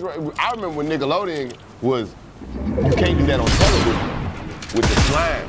And then there was the little nasty, gross jokes. And that's when parents was mad. My parents was, man, turn this shit off. I think they saw the shit. He threw up on a hamburger or something. Like the cook name was Barf. And he'd make little nasty food. And like, dude, he might spit on the burger or he might cut his hand off or something, like all type of shit. Yeah. Now, what you got, bro? You was Disney? Yeah, you was That So Raven. You nigga was Corey in the house. What? Yeah, you was sweeted up. He was sweet, like, he was sweet.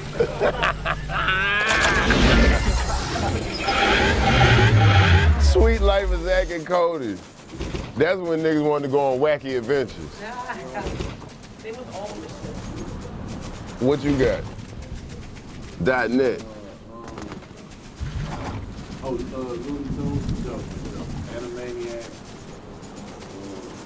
So Looney Tunes used to be on Nick. So you was more Nickelodeon? Or you was more? Cause Cartoon Network came later. I mean, Looney Tunes used to come on everything. Everybody had a little Looney head.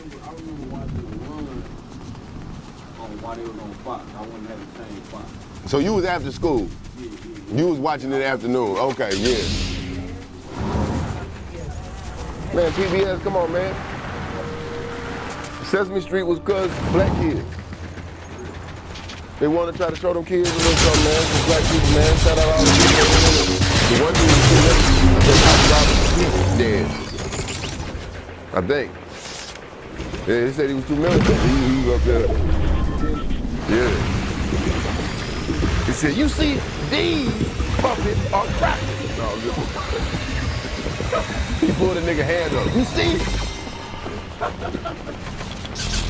What's up, y'all? It's your girl XP. And it's your girl, Dre Nicole. And the time is finally here, y'all. This Wednesday, April 23rd, Travel Queens is premiering on BET Her. Yes, y'all. BET Her, 8 p.m. EST. Make sure that y'all tune in. And yeah, go ahead and check out this clip because we was having a ball. Yes, we went to 4 different cities, having a time of our lives. So check it out.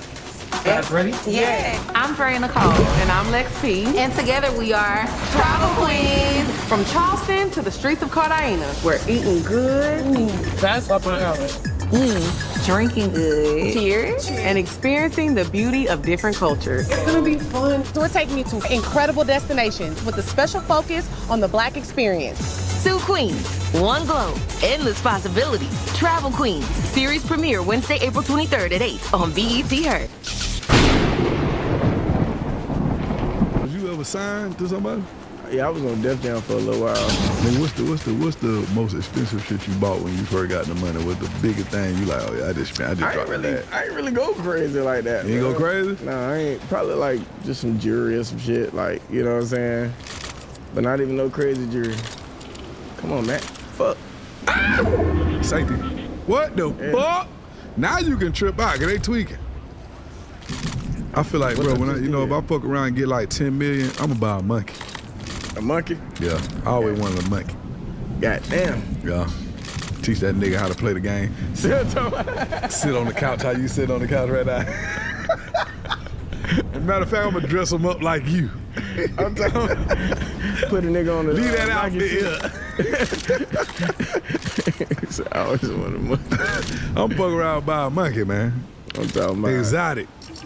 Fuck it. Shit. Oh my God, no way. That man is not that fast. Hey man, it is a deluge out there. Can y'all hear that on the mic? Y'all can hear the rain?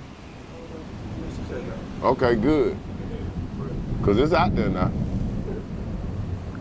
And had a black person on the cartoon was only 4. Oh man, the black person was always, it go back to the magical Negro thing. The black person always gonna help them out and figure out the situation and have, some little input, save the day. That's what they want us to do all the time.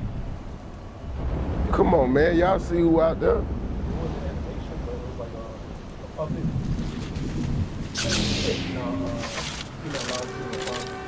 Oh, come on, man, little buddy on the internet, yeah.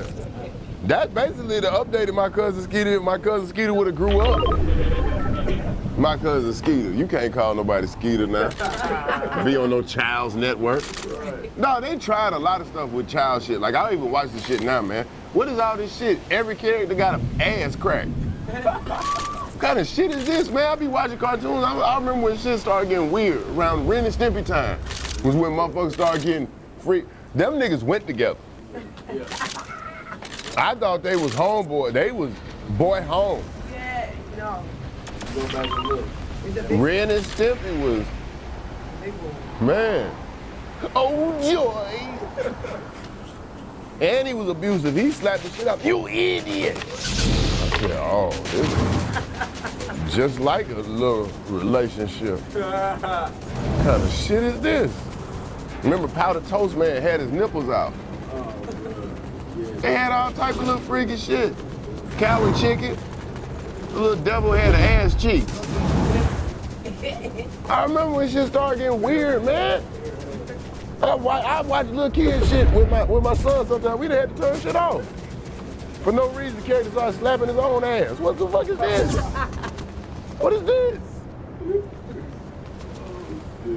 Shit, it ain't no lie. They used to slide some shit in on us too. Saying all type of Animaniacs. They were saying, we're Animaniacs, there's bologna, and I was like, what you mean bologna? That's meat.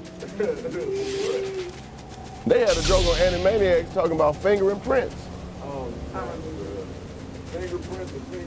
Yeah, they said we gotta get the fingerprints, and then she came out holding Prince, and he looked at the camera like.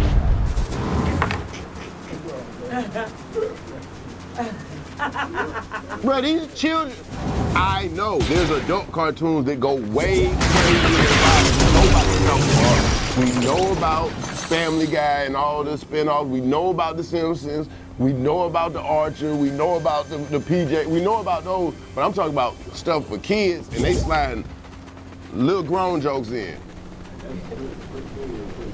Man, look it up. Animaniacs fingerprints joke. Mm-hmm. Come on, man. Pinky in the brain. One is a genius, the other insane. That's what they said. The smart motherfucker was the insane one. He was a megalomaniac. You want to take over the world. That's an insane thing to want to do. Why would you want to take over the world? You thought the other one was dumb. No, he was just stopping his plans. If you pay attention, he always knew. He always knew what they needed to pull the plan off. He would tell them at the beginning, the brain would say, no, that's stupid, and go do some other shit. The plan fuck up, but if he would have listened to Pinky in the beginning, that was the thing he would have needed. And Pinky keep him from taking over the world because he like, this nigga crazy, bro. I'm saving my homeboy from himself.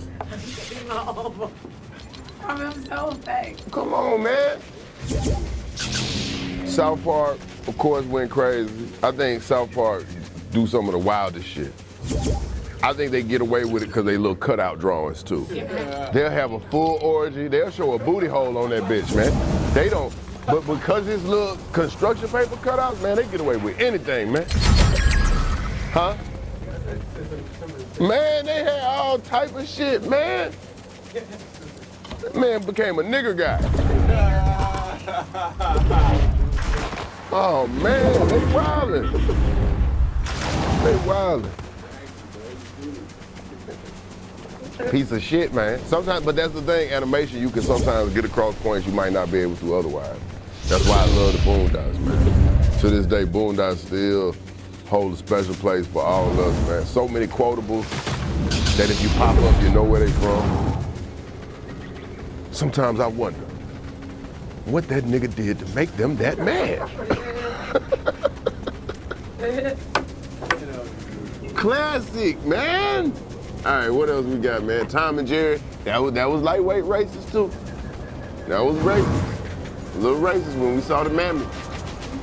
The mammy, yeah, they showed them ankles. Yeah.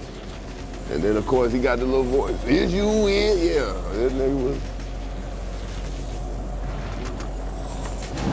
But a lot of them, you know, Cab Calloway and them had cartoons back in the day, man, where they did the music for it. Cold Black and the Seven Dwarfs. Yup, they had Snow White. They got Cold Black and the Seven. Seven with a B. Seven. Seven Dwarfs. Oh, it's racist now. It's racist. Niggas got dice for teeth. It's racist now.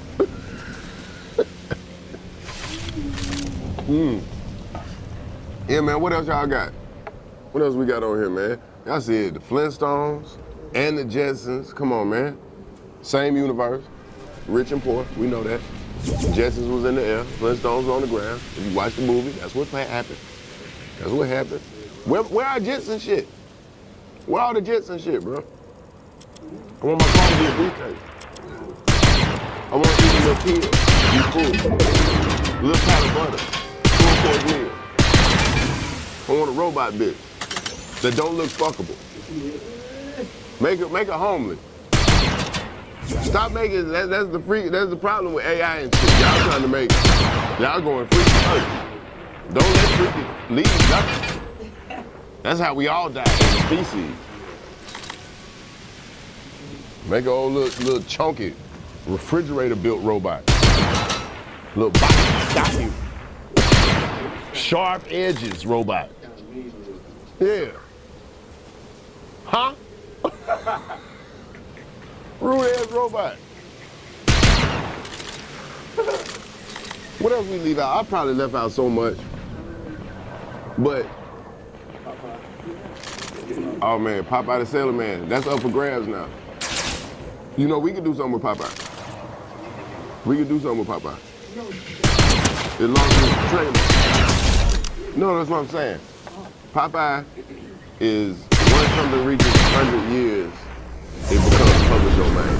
So you can do whatever you want. So there's characters that were created a long time ago. Anybody? Bron responded to Kevin Gates after he criticized his wife. Bruh, the only reason I'm confused about this shit, I ain't even thinking Bron knowing like who Kevin Gates is, listen to his music, none of that shit. But that's his wife though. He ain't gotta know. Look what he say, man. Kevin Gates just be talking. I don't like the way Savannah look at LeBron. I like the way them white women look at LeBron. Like when soon as he walk out there, they just be like, oh, they be dicked out. It say kings don't concern themselves with the opinions of peasants. Where's you next, queen? Let's get it. But you never heard nobody have a bad story about Savannah. So, Kevin, how you looking at the women? How they look at LeBron? He crazy. Like ain't nobody breaking that down. Like You know he feeling himself with the Brittany Renner and all that other shit, bro. So he kind of just. How you feeling yourself? She was homeless. If one of y'all walk in the room, bro, I'm not looking at how women looking at y'all. I'm looking at how the women looking at me. I gotta look at why they looking at me or why they not looking at me. I gotta get in the room. Who's fucking with me? Not like, ooh, I like that. How you looking at LeBron? Look. Oh, ooh, nah. And you telling another nigga this while you laying in bed. I don't like none of this shit. So you an athlete, you a wealthy motherfucker. If you walk in the room, I'm not looking at to see how the women receiving you.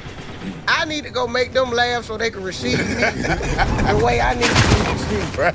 I lost a homeboy off some shit like that. I said, man, I said, what's the club looking like? He was like, shit, there's some ballers in here. I said, I'm not going. Yeah. Get up, y'all know what that means. There's money upstairs. Come on.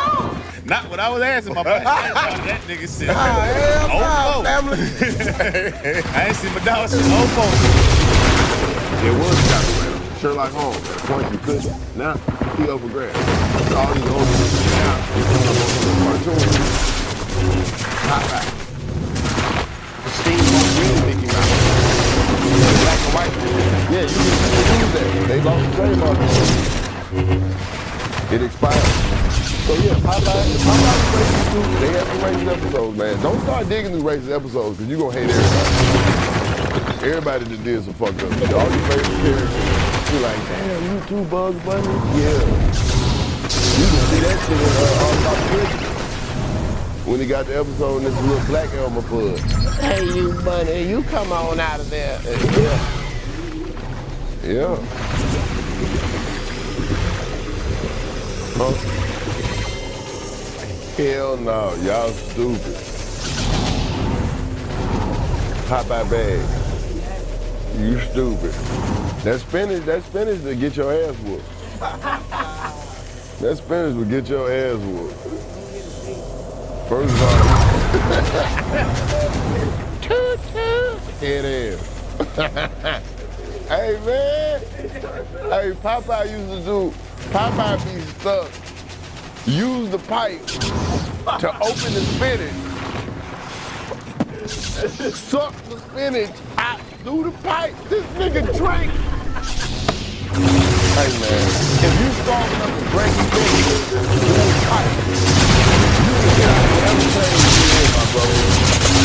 That man will drink it and get extra big. He'll have a boat on his arm, but when he drink it, it turns into a battleship with big ass guns. Doom.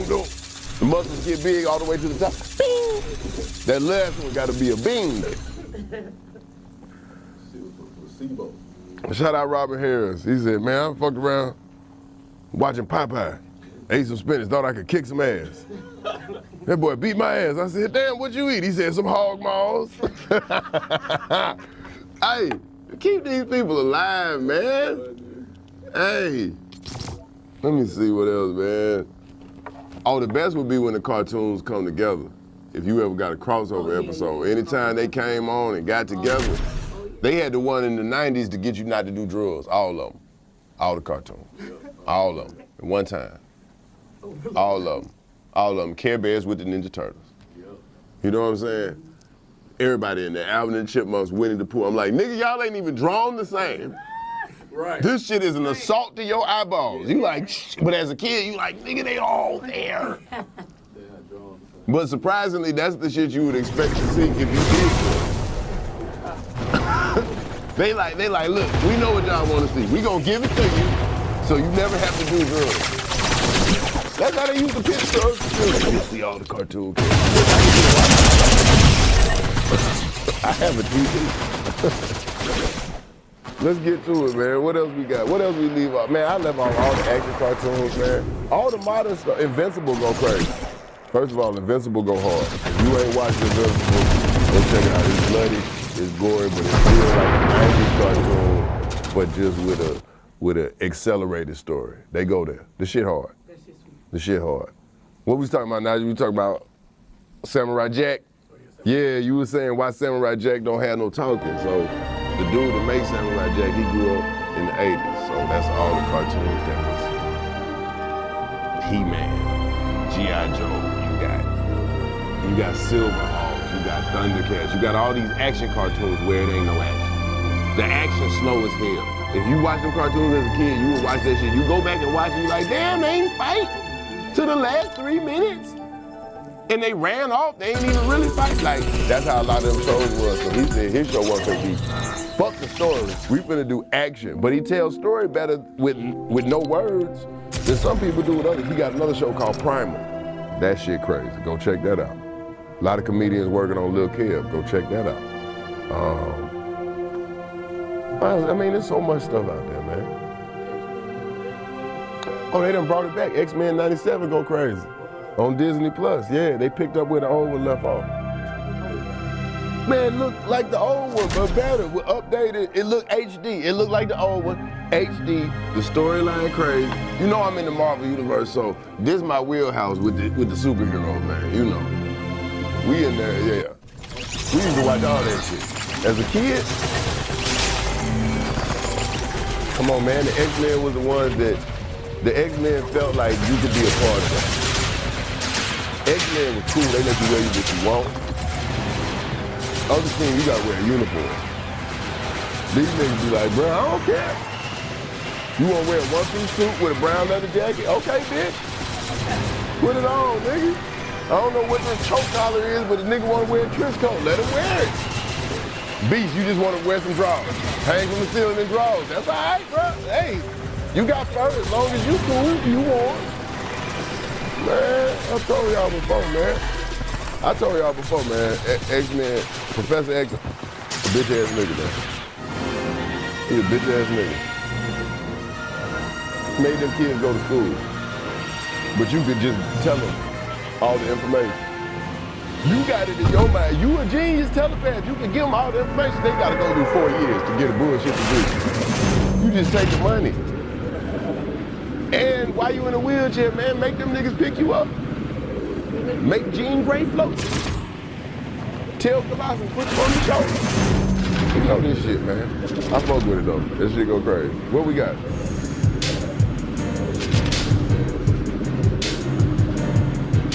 Office hour. We tuned in all the way, man. Everything we left out. Shout out Wayne Head. I'll leave that out, man. I'll leave that out. Man, celebrity deathmatch, come on, man, with the claymation. Shout out to PJs if we doing claymation. Because, you know, that's what I'm gonna make. I'm making a claymation studio. Yeah. Yup, but we ain't using claymation because it take too much time. Cost too much money. We using AI, that's right. That's right, we animating the whole claymation show with AI. You can get mad if you want to, but we got to eat. We doing the cheapest way possible. Come on, man. Shout out Wayne here. Shout out Chris Summers doing the voice of everything. Shout out Keith David doing the voice of everything. The Gargoyle dude. Shout out Tone Loc. Remember he was doing all the cartoon voices. Man, he had CJ Bear and Jamal. CJ and Jamal. Or C-Bear and Jamal. Some shit. Hammerman. Shout out the rappers that had cartoons. If it was up to me, every rapper should have had a cartoon. If you went #1, if your album went platinum, you deserved a cartoon. That's how we was doing it. Kid Play had one.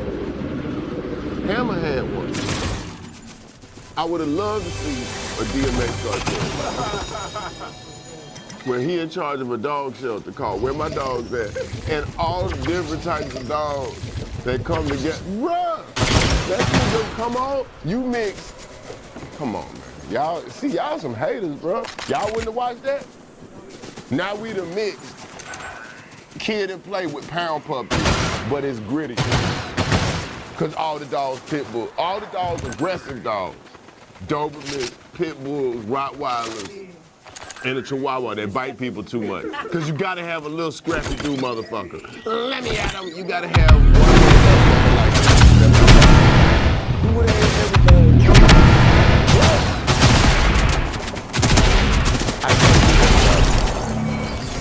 That's just gonna be fucked up.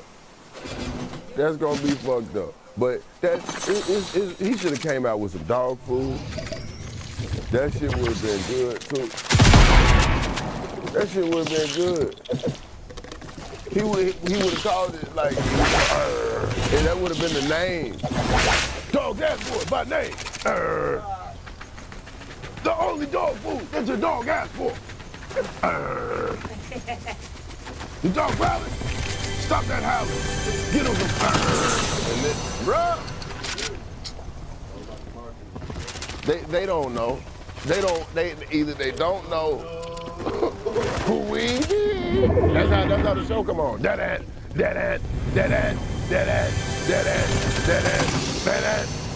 and then all the dogs running. And then all the dogs running towards the camera. That's how it started. I'm telling y'all. Come on, man. Netflix, stop turning down my meetings. Y'all act like some bitches. You gonna kick me out because I blew weed smoke in your face. You knew what it was when I came through the door. Talk to me. I'll get this shit right for y'all. What they got? Y'all want another rapper card? Nah, I ain't doing no more, man.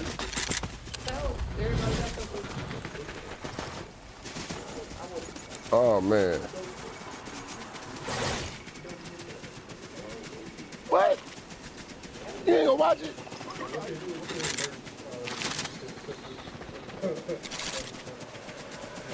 There you go. Then he got delivered. Big Red Dog. You come to me to learn training. See, you're not talking to him right. That's why he won't sit. Sit. Hey, yo, I said sit. He's a good dog. Hey, man, y'all, hold on. We talking about dog cartoons. Y'all don't remember this, but look it up. Just so I know I ain't crazy and I'm in the right timeline. Foofer. Foofer was a cartoon about a dog. Watch the intro to Foofer, overlay that with my idea of how the DMX cartoon should start, and that's what it is, man. And I don't know who was singing these cartoon theme songs, but they'll get an old blues singer. Foofer, he a big blue hound dog, if I'm not mistaken. Bruh, watch Foofer and tell me you can't put DMX in there with what I see. Well, and then we got a crossover episode with the Bible, because they play dog catchers on their show. Who let the dogs out? And all they do is get in the hatchet.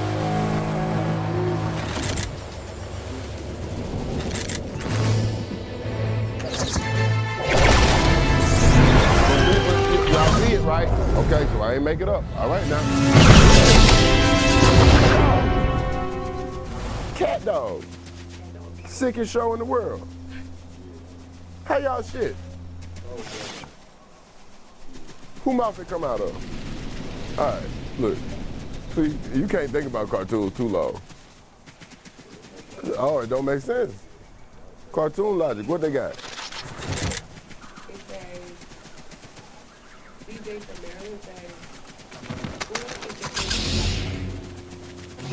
Ooh, my favorite black cartoon. Shit, man, I can't. You talking about black coded or black? Like, if we talking about straight up black, I can't leave the Boondocks hanging. And I can't, either I'm gonna have to go all the way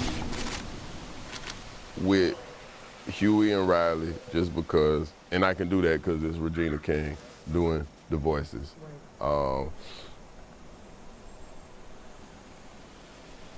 Yeah, man. And yeah, give me them. Give me them if I gotta go off rip. Or you can give me Robin Harris from Baby's Kid. Faison Love. Come on, man. It's either Piccolo and Usopp. Usopp on One Piece definitely a Negro. The nigga got a fro, he got a big nose. He one of the only people with lips on the show. Yeah.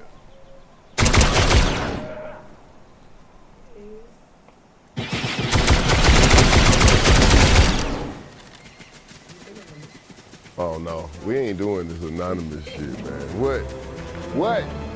What does he want? Who is he? He YN? Is that racist if white people say that? Okay.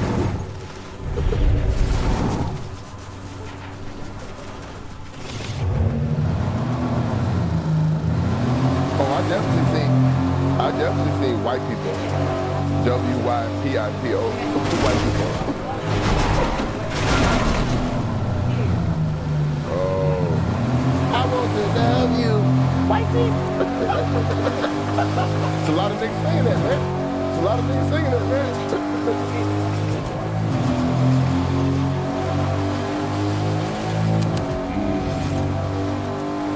That sounds like a rapper. Yeah. Oh, man. You cannot, as a white person, do not call the kettle black. We will take offense. No, I don't, nigga. Stop saying this shit, bro. No, I don't. And if I did, I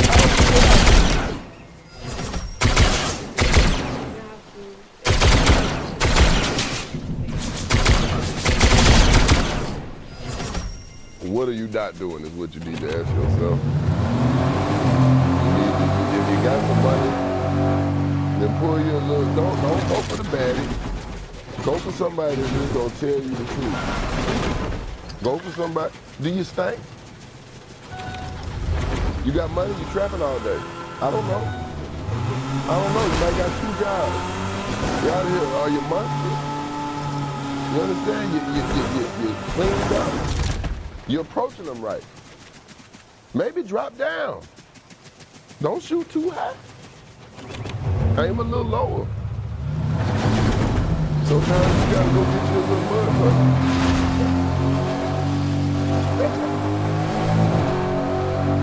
Sometimes you gotta hold her down. Hey man, you might not be ready for the baddest of the bad. You make you a little money, but they'll run through your pocket so fast, man. Start off, put some training wheels on yourself. You a young man, you a teen. So get you somebody that's on your level that's gonna appreciate what you're popping. Don't get a motherfucker that's trying to pop your pockets off. Real. Get somebody that's gonna appreciate. Ooh, this motherfucker can take me to. Ooh, he went to 5 Guys, didn't blink. You know what I'm saying? You a teen. Take her somewhere she gonna appreciate going without too much appreciation. I don't know what city you in. Take her to a Papados or Bonefish or something. I don't know what. Take her somewhere she don't know what to order. What's the sea bass taste like? You like it, you like this, you like it. It's buttery, it's flaky, it's real, it's good. Yeah, man, they not coming your way, but you got money. I mean, that's what they say they like. So, maybe you're not leading with the money. You shouldn't lead with the money. Lead with your mind. Lead with your mouthpiece. And then let the money be. The money makes a bitch comfortable. You understand? The money is sometimes make a bitch open up. If a bitch stomach is growling and howling. You understand what I'm saying? If you trying to spit game, she can't hear it. Ribs is touched. You understand?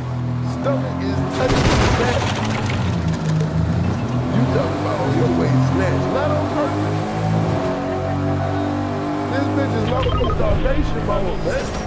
Her body trying to eat herself. Get her something to eat so she can think. You understand? They want to sit down somewhere, man. These bitches part of the Foot Clan. You hear me?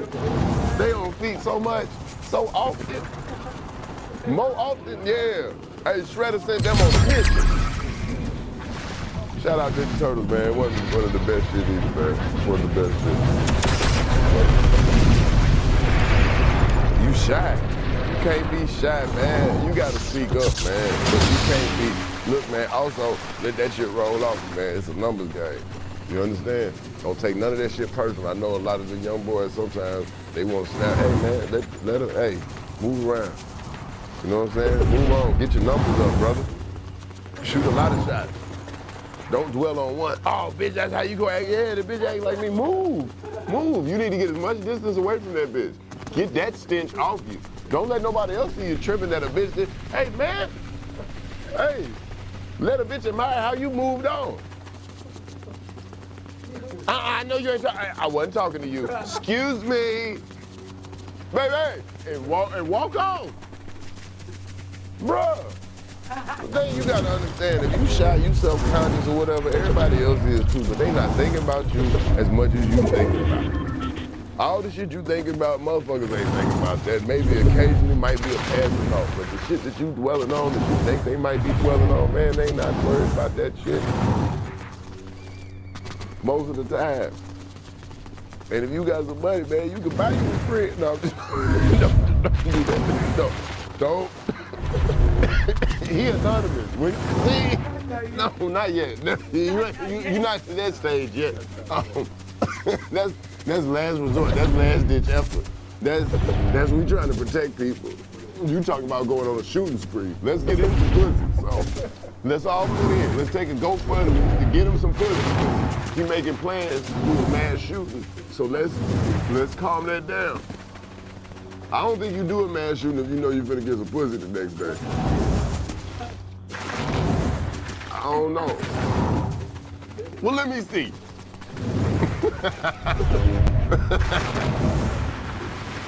If we can catch him early, we can stop so much destruction. All right.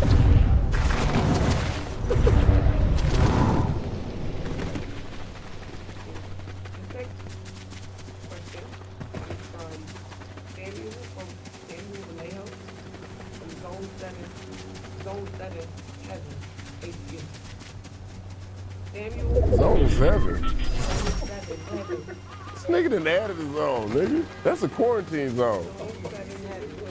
Niggas in Zone 7 is sick and roped off from the rest of society. Zone 7? Okay, he said, I'm 36. No. Let's find out where. Because there's certain zones you don't hear often, but I ain't never heard of Zone 7.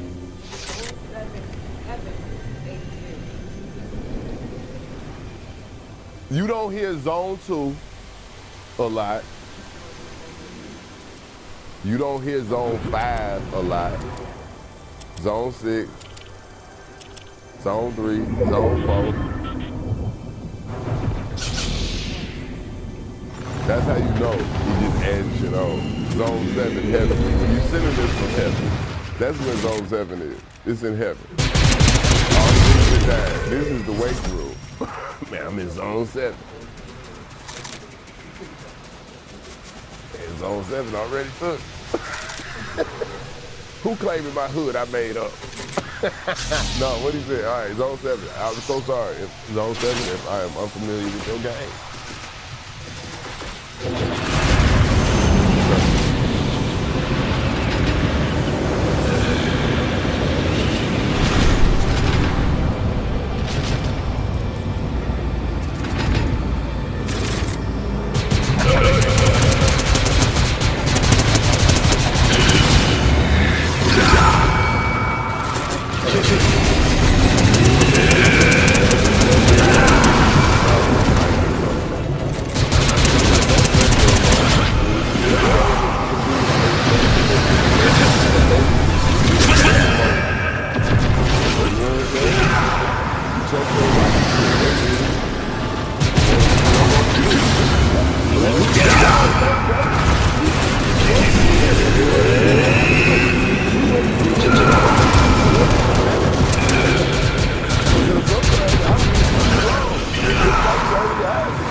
emotional. They act like Carl Thomas. He's emotional. What about my emotions?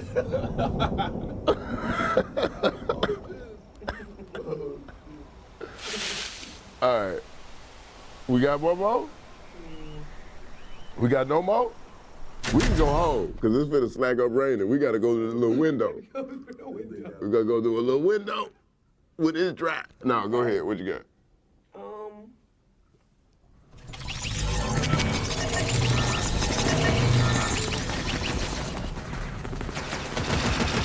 Pick one, scan it, and maybe pick the best one that you feel.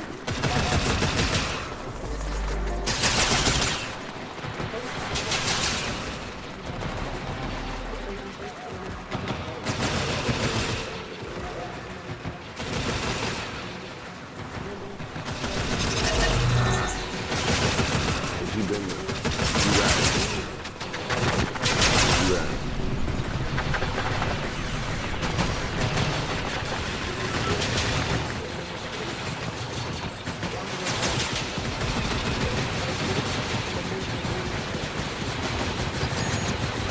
Being able to take care of my son and to be, spend most of the days with him. Sometimes you out of town or on the road, but for the most part, kind of be there. Yeah, I think that's the most reward for it. I'm proud of everything I've done. I just not personally. This is the one thing they did it for me, and this is. I hold them all in high regard. I look at all of them like a blessing. Yeah, that's what it's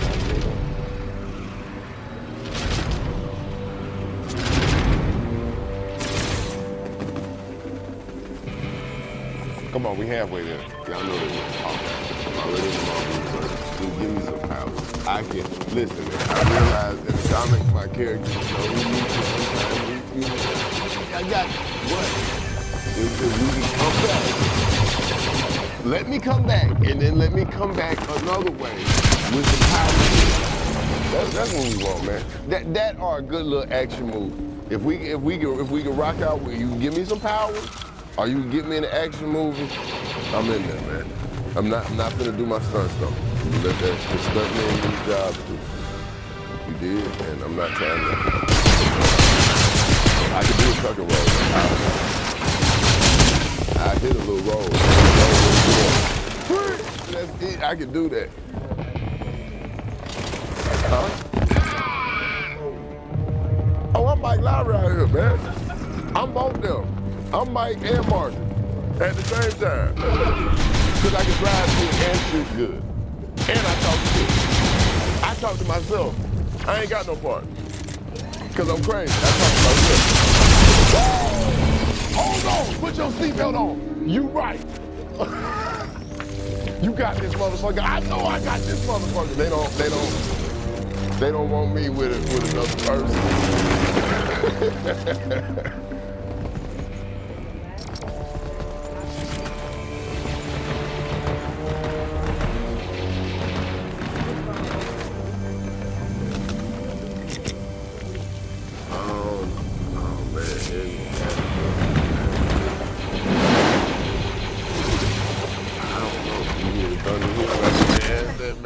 I think it's powerful for them to be in the role with me, to be there. Like, yeah, I mean, come on, man. Of course, you know the greats. We got Denzel in there. We got Samuel in there. We got Will in there. We got, you know what I'm saying? There's so many. I don't know, man. I really couldn't call it. I don't want to call it, and then, I get there and the nigga don't like me. He said, you want nothing more. Work on the movie with you. He got on set. He said, man, who the fuck is this nigga? Man, I'm not doing the shit that he is. Yeah, man. Nah, but I don't know. And then woman, if there's a woman, I want Viola. I want to sing with Bubble. Not. I want tears mixed with some live. I won't. I don't know what I did to deserve them kind of tears. I'm gonna try to match it too. But I'm just gonna take it off her face. I'm just gonna. I'm just going, because you borrow from the other actors you work with, y'all collaborate to get it. So if I can't get no tears, I'm going to say, just cry in my face. Can you cry in my face? We'll cry together. Because we cry together. And then as soon as I get the tears on my face, action! We in there. You gotta make way out of no way. Nah, but that's it. We out of there. Office hours. Where we open late tonight. Close this shit down, man. This how you get robbed. Hanging out at the job after time. That should have been gone. This is when your insurance don't honor the shit. Well, what were you doing open that late? We weren't open.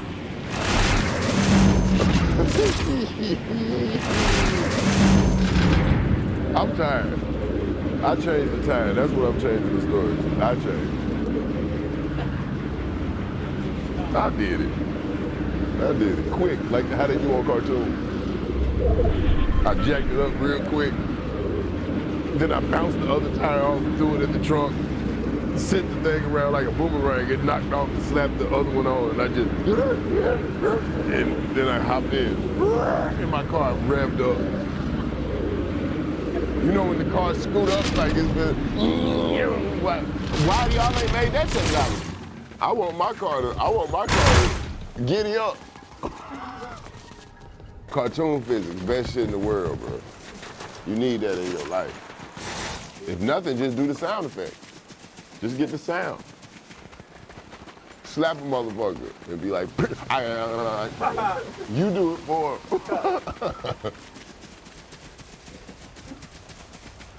Do all that shit. Motherfuckers was doing it for a little while. Remember when motherfuckers was doing wah, wah, wah.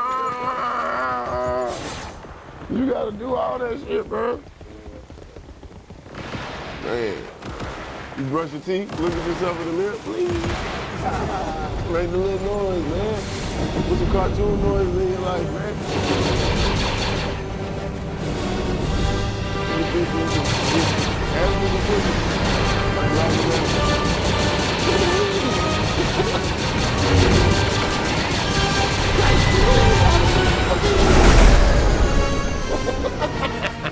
That's it, we out of here. What y'all doing?